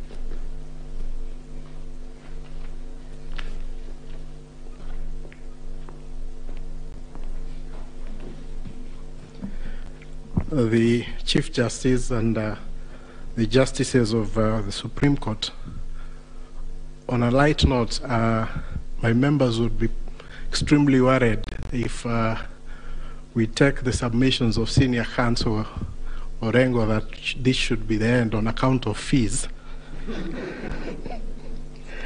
But my lady, the Chief Justice, on behalf of the Law Society and all the members of the society, we wish to first of all take this opportunity to thank the court in the manner in which it has conducted these proceedings, extremely efficient, especially in light of the really short and strict timelines that you've had.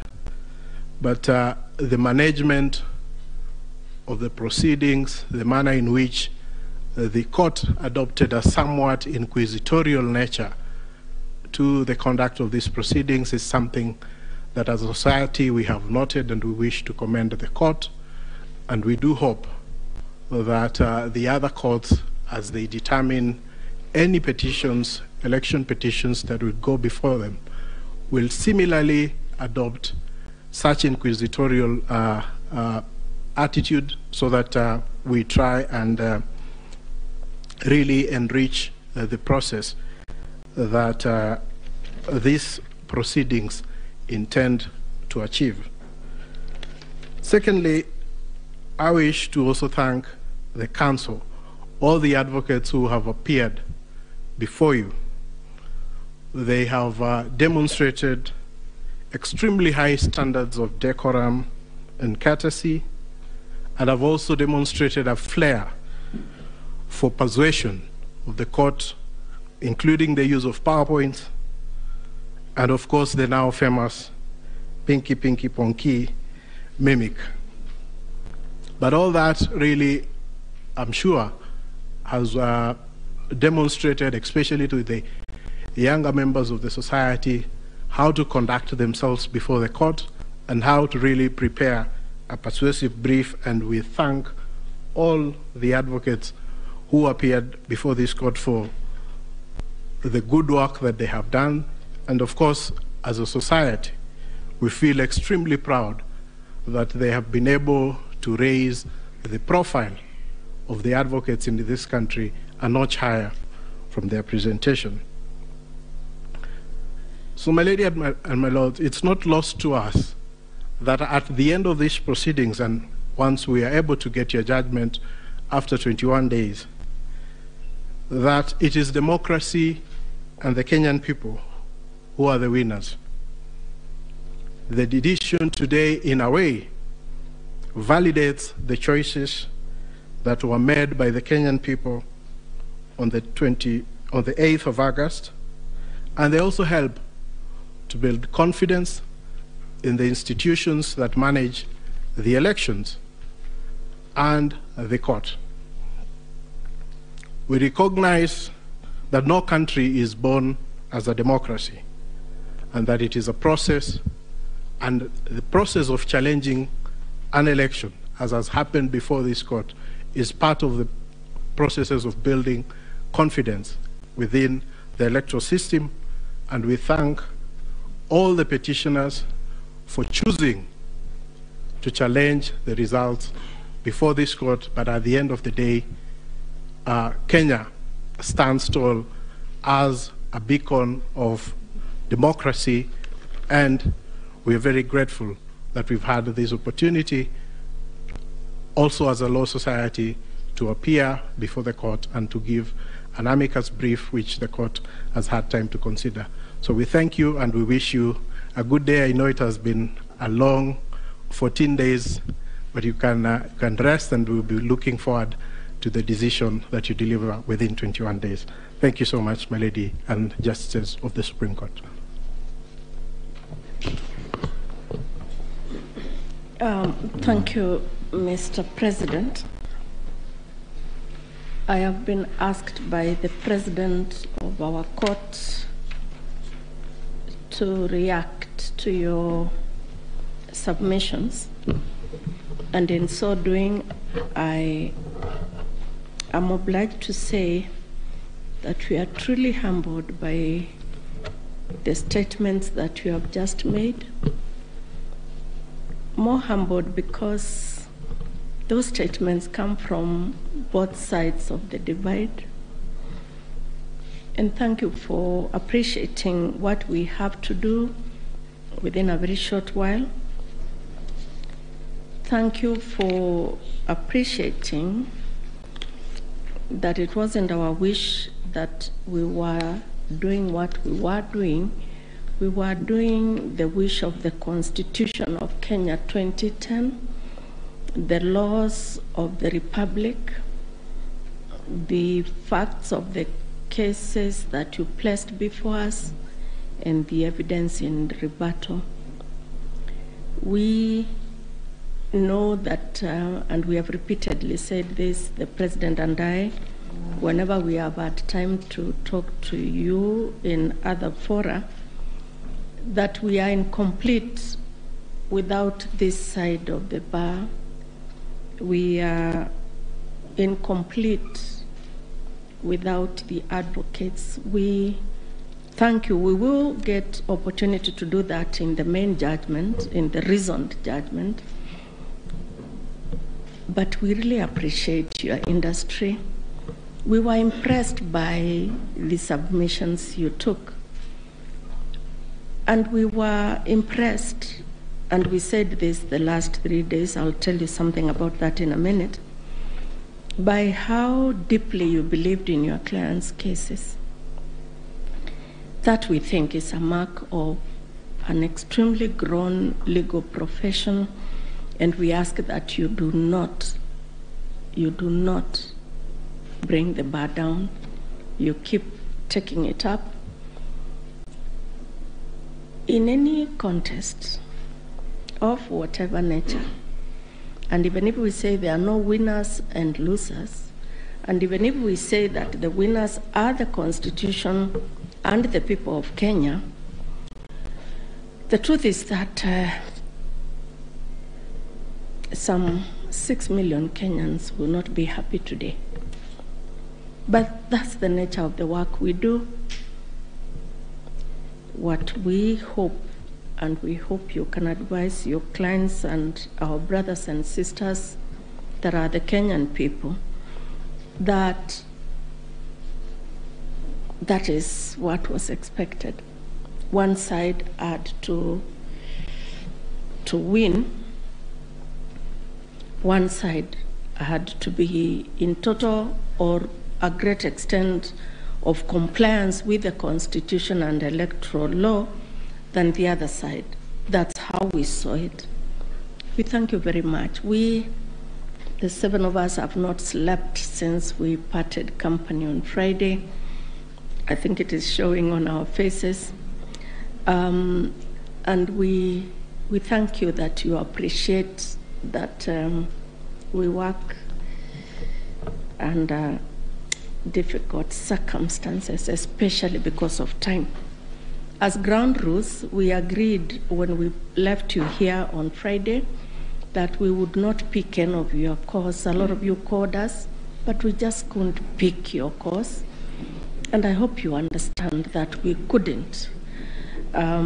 We saw that you were trying to call us, but we just could not pick the calls. I hope you understand.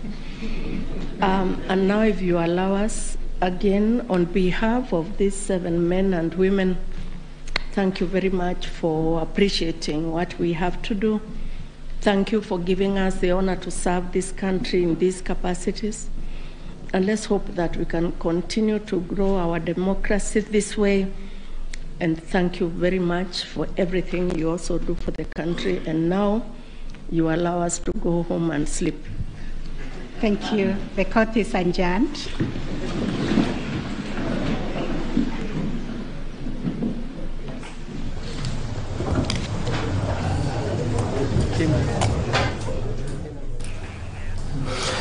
Very well, there you have it. William Samoei Arap Ruto is officially Kenya's 5th president after that win. His win was affirmed by the apex court there. They say once you've cleared the bush, you cannot hide it in it anymore.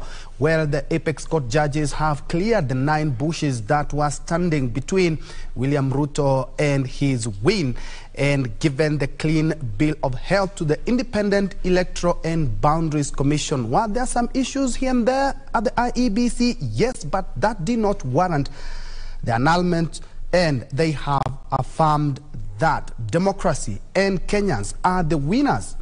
All the 7 judges, it was a unanimous decision, all the 7 judges have upheld that win. Ray? Ray? Indeed, yes. I was just thinking about those 9 bushes there. And there was one of the issues that rather came out, and this one we actually even saw. We actually saw...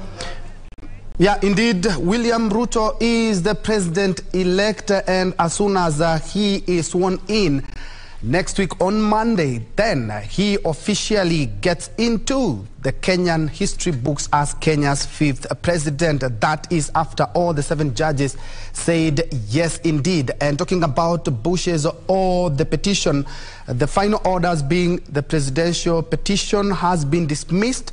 The election was valid and carried out in a manner that was free, fair, and verifiable. And as you can see from the pictures on your screen live from Uasin Gishu, Yosonyeri, and Milimani, and let me correct myself there, the swearing in will be next week on Tuesday. As you can see, jubilation in Nyeri, the yellow colors, the people there, the UDA colors, the UDA logo there, people celebrating the win. It's not anything different from the picture above, that is in Uasin Gishu. As you can see there, people had to brave the heavy rain, the heavy downpour in Uasin Gishu to ensure that they listen keenly to one of their own, William Ruto, hailing from that county.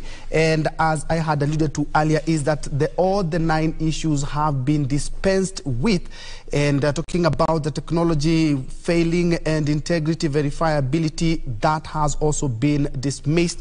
Actually, one of the key issues that all Kenyans we were looking at is the 50+1, and from what the judges have talked about there, giving us calculated and verified reports, say that yes, indeed, William Ruto did hit the 50%+1 as required by the law.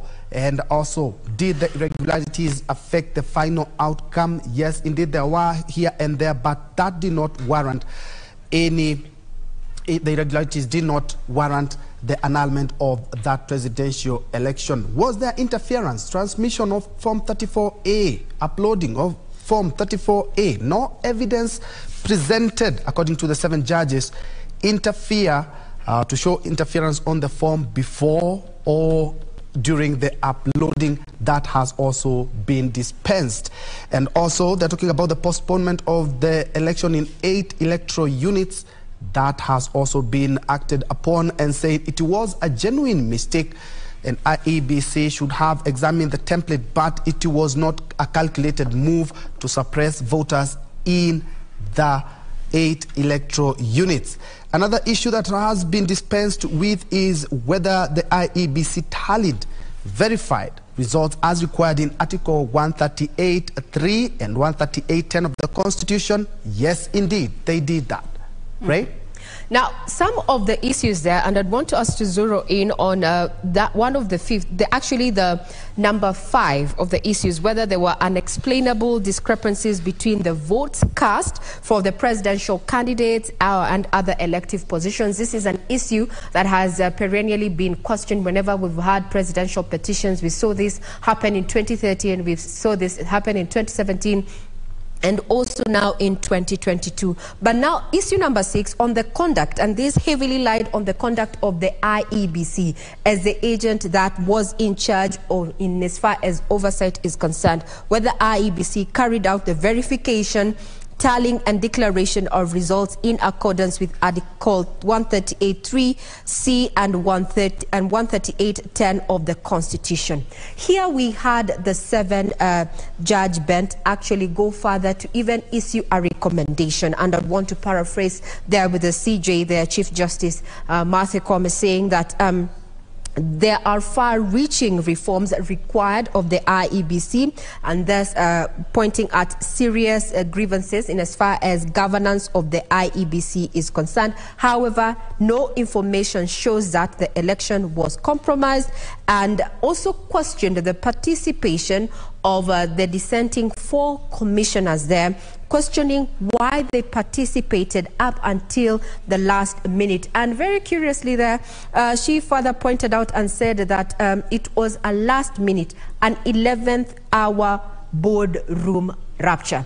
I'd want to bring in the views of our lawyer here, Gibson Gisore, in regard to that particular issue, the verification, tallying and declaration of results, and the implications it has therein into the conduct of the IEBC and also the conduct of the chair.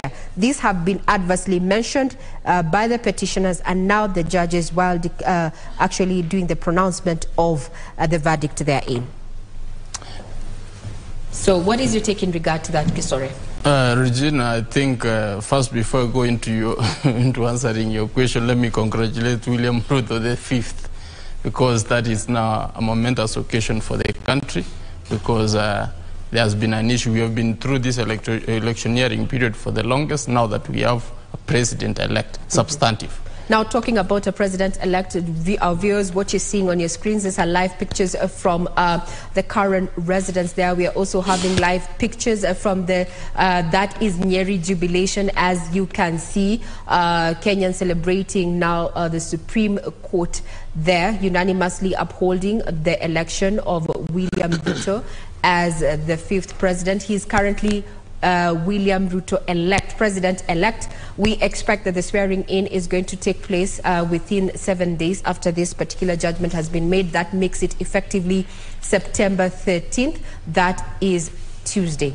On your split screen there, you're having different views there. We have Nyeri there in celebration. We are having sights and scenes also from current residents, and we are also having pictures from Uasin Gishu County, County 2, 027 there, and in Eldoret. Seemingly a calm crowd there celebrating that particular decision by the IEBC, by the Supreme Court there, upholding the election of William Ruto as president-elect. His swearing-in ceremony will be on the 13th of September, 7 days after the pronouncement there by the 7-judge bench. They are led by none other than Chief Justice Mafanikio. 9 issues were brought forth, and they failed the test of time, so to speak, to have a nullification of his election there. Now, Gisore, you were giving your opinion in regard to the impact.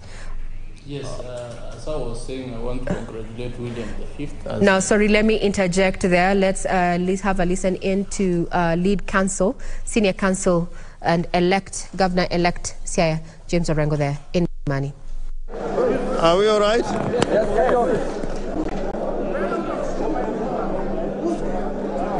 First and foremost, I want to thank our team of lawyers. As we know, we are a team of nearly 50 lawyers, and we have been working very hard for the last 14 days, this being the final day.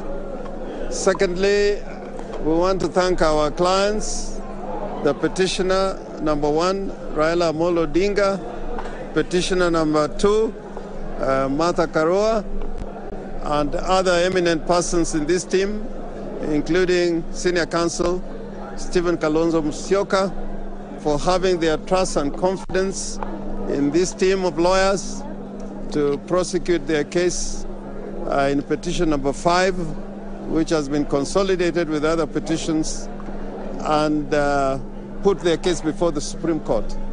I want to say without a fear of contradiction that we do not agree with the decision of the Supreme Court. Like Al Gore, I will say we accept the decision, but we do not agree with it. And I am saying this as a seasoned practitioner that courts sometimes make mistakes which have to be corrected over time. Courts make political decisions. As you know, in the United States of America, there has been a long-standing case that has been held as universal truth of jurisprudence involving women's rights, Roe versus Wade.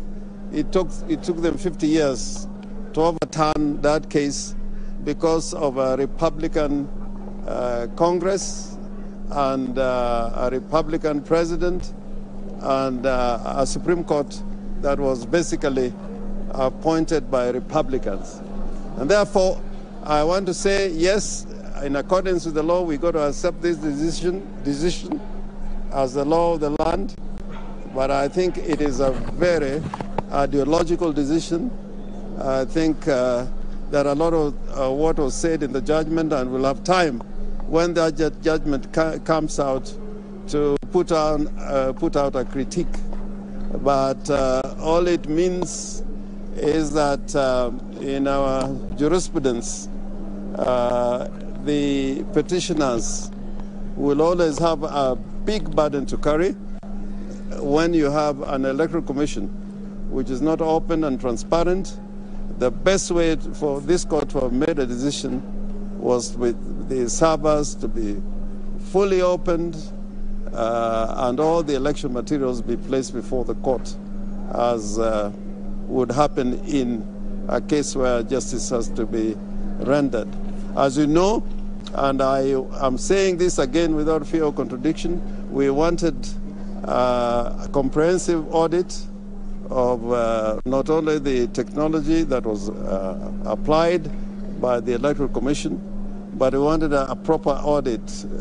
Although time was of the essence, but I think we had sufficient time to carry out a proper audit, including looking at the issue of the foreign intruders, the Venezuelans, which you'd notice the court avoided in making any comment about those intrusions and invasions of the system, the technology, the IT structure. That again, the court did not refer to, but probably in the judgment, the recent judgment that is coming on the 21st, they will say something about it. And therefore, I want to end by saying the rule of law should prevail. The court normally has the last word in making a statement as to what is the law of the land. But as citizens who are sovereign, we're entitled to disagree, and disagree very vehemently. I think the court, in conducting the proceedings during the hearing, I think they were patient.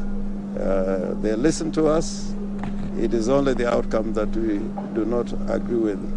Finally, I think our clients, the two petitioners, Raila Amolo Odinga and Martha Karua, may be addressing another press conference, but we are happy to talk to you on this issue. And you have a watertight case, but we saw them talking about forgeries and wild goose chase. Did that surprise you? No, I mean forgeries. When the DCI, the Director of Criminal Investigations, what we put before the court, a lot of it was from an agency of government. I didn't see them talking about similar incidents in matters concerning the Independent Electoral and Boundaries Commission. That's why I was saying it was a little ideological. They were looking for things on which to destroy our case, but similarly not taking sufficient time to look at what happened on the other side. And that will be another story for another day. Would you admit you might not have been well prepared for this case? We were very well prepared. I think compared to 2017, we were a lot more well prepared. What would be the 2 or 3 points of mistake that you say the court might have made mistake on that? Fundamental. In 50% plus 1, I think they were ideological. We are using the baseline of total registered voters in the land as against those who turned out to vote. If you read any legal material on what should be a turnout, including the Black's Law Dictionary, turnout is normally based on the registered members in a country as against those who turn out to vote. So there are so many other examples we can take up. What is your take, given you lost on all grounds? Yeah? On all the key 8 issues you lost. The issues that the court formulated, but we're quite happy to live with it and talk about it another time. Philip, you want to say something? Just on the idea that we lost on all 8-9 points, we find it incredible that that could be the holding of the court. In more than several of those cases, we had overwhelming evidence. As my senior counsel, Mr. Orengo says, the servers were not opened. The involvement of the Venezuelans for a full month before, half a month before the elections and up to the 16th of August was not explained. No, it wasn't even offered. We perhaps are a little distressed on the over-reliance of a registrar's report that has no input from us. That report was completely silent on the failure to open the servers. The servers, repeat, the servers have all the answers. The exact role, we provided evidence that the Venezuelans were downloading documents, creating documents, and generating documents. None of that was touched. But as my colleague says, we hope they'll address all this in the final judgment. As somebody has said, it's incredible that we could lose on all points and they could win on all points. But as Senior has explained, it's probably the ideological aspect of this judgment. Are you still confident on the first different No. They have tied their hands. They can't get out of it. They have given their final decision. It's now a question of them finding the reasons for those findings and justifying them. It's not always easy, but I think they have some time to do it. The other thing that I found a little bit disturbing is the presentation of the Form 34A by somebody I really respect as an advocate, Julie Soweto. It was described as hot hair, but you could see when that evidence was being adduced before the court, how engaged even the justices were. So I found it rather odd for them to describe it as hot air. I think that's why I'm saying this is ideological, because they would have said on the evidence presented, we find there was more weight as to the evidence which was adduced by the other side. But to say that it was hot air and it was a document coming from the Electoral Commission, I found it very, very disturbing. If I may explain a little further on that point made by Julie Soweto in the petition, that gentleman, Camargo's name was not supposed to be on Form 34A. If at all he was involved in this election, he was involved on the technology side. So to find it anywhere near a Form 34A raised more questions than answers. There was silence. And of course, on the issue of the famous 34A that Julie was describing, it was found to have been signed by the agents of UDA and UDM on the 7th, which is before the elections. No mention was made of that. So many things, many questions, perhaps more questions than answers, but it is the decision of the court. They have to live with it just as we have. Is that all? Thank you. Professor Agenda may want to say something. Okay. Sawa.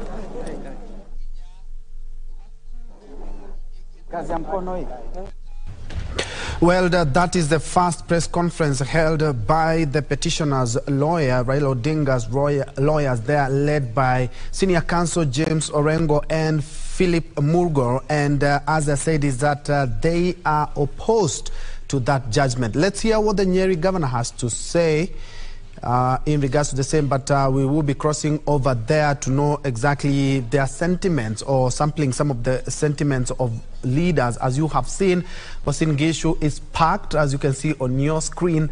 There are also, as you can see, in Nyeri as well.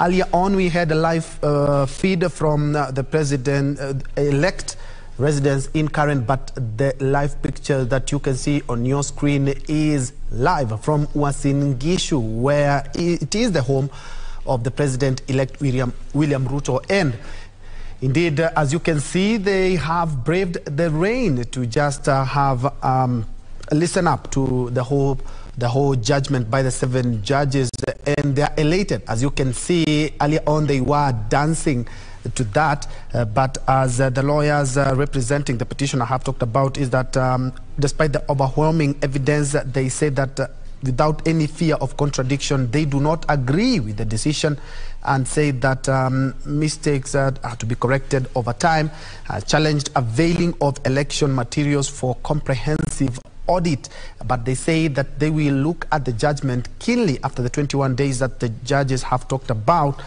so that they may give a more detailed report on the same. They say they were more prepared than the year 2017. Ray, they say that they were even more prepared than 2017. Yes. And looking at all the issues were trended on by the 7 apex judges for a unanimous decision as well. Indeed. And yes, Troy, yes, that is something that has come up there from senior counsel James Orengo there, who was leading a contingent of at least 42 lawyers, for the Azimio la Umoja One Kenya coalition there, putting off some of the prayers that they wanted. And they're saying, well, history has taught them something else, something new.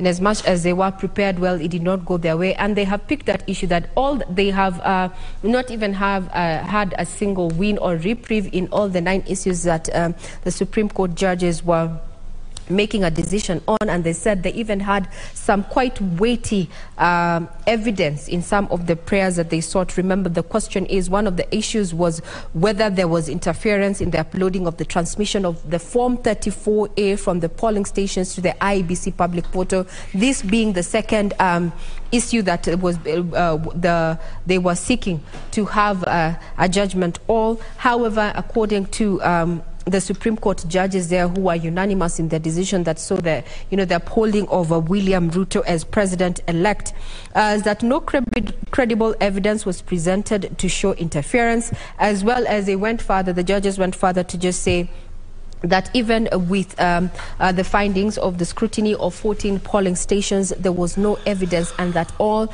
the forms that were uploaded at the portal vis-a-vis what they found after scrutiny of the 14 polling stations is that the documents that were uploaded by the IEBC portal vis-a-vis what was found after that scrutiny that was ordered by the Supreme Court is that the documents were original and did tally.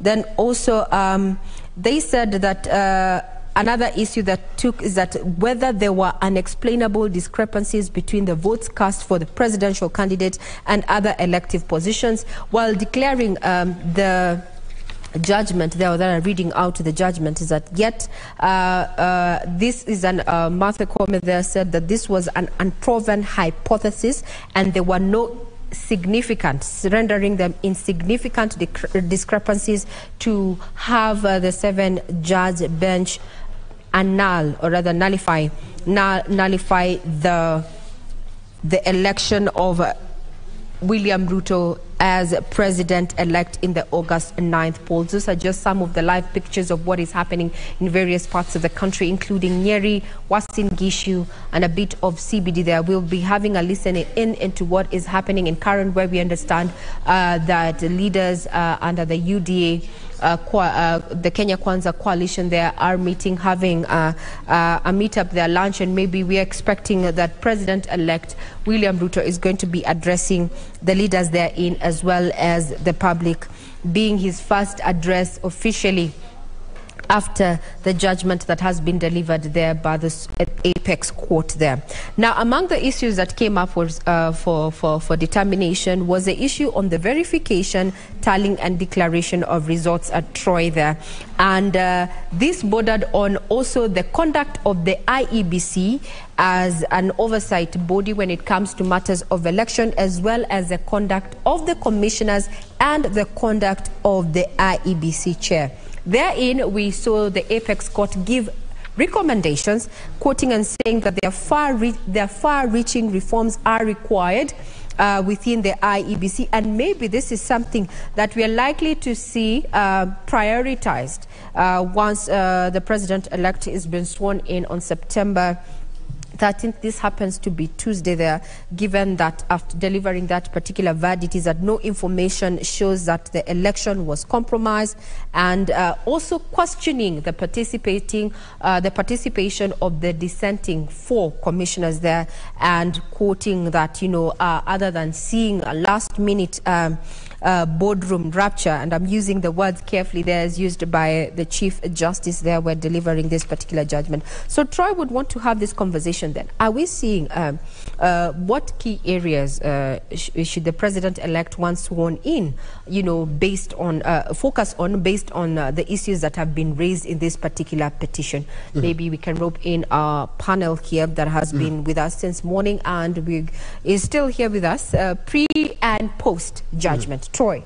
Indeed. For me, if you ask me as a journalist, one thing I would actually urge the president is to unite Kenyans. Of course, every election leaves some groups that divide, some divisions here and there, and I believe that would be a good platform to start from, reaching out to the other side so that Kenyans, looking at the election cycle in Kenya is quite extended, and it would be good if we put all matters, politics and election aside, and then have a working government. That's me. And of course, we can bring in our experts. We are joined by 2 lawyers. We have been having Gibson Gisore, who is a constitutional lawyer since morning, and also we also have Henry Kurauka, who is also a constitutional lawyer. And perhaps we have not even touched on how you guys have perceived that being officers of the court. Henry. Yes, thank you very much. I do agree with the Supreme Court. Courts do not determine matters through speculations or hearsay or assumptions. The court are guided by facts, law, and merits of each case. And you can see the judges have been able to answer all the issues that were raised by the same court. And I do agree that their findings are illegal because they are the only 2 alternatives, either to validate or invalidate the elections. That is the power of the court. The other thing I would like to state is that for the entire judgment, that's where we may find the recommendations. That is within 21 days. We will be able to read the entire judgment and try to see the recommendations brought by the Supreme Court. These recommendations may be done by the government, IEBC, which is an independent organ, or our parliament, because some may require legal amendments. The other thing I would like to say is that courts do not conduct elections. It is the IEBC, and therefore it would be unreasonable to expect the Supreme Court to declare any person as elected. Finally, Ben, I would like to say that now we have leaders, and congratulations for the leaders who have been elected. What we need now is to embrace constitutionalism, core values, whereby the leaders are able to adhere to the rule of law, to embrace the good ideas of governance, core values, integrity, and to act in good faith, because they have a time to serve Kenyans. And for Kenyans, this is the time now, I want to say, back to green.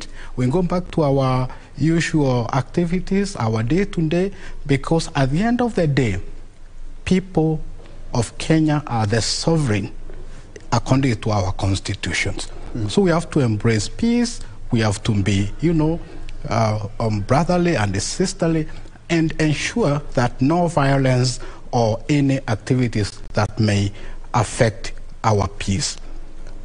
Perhaps I would take this opportunity to say congratulations to our President-elect, who will be sworn on 13th of September, which is a public holiday by dint of the presidential assumption office. And just a quick one. What stood out for you as a lawyer and in regards to that judgment, and bearing in mind that all judges affirmed and all issues were thrown out? Yes, one thing that came out very clearly is the unanimous judgment. It is very rare to find the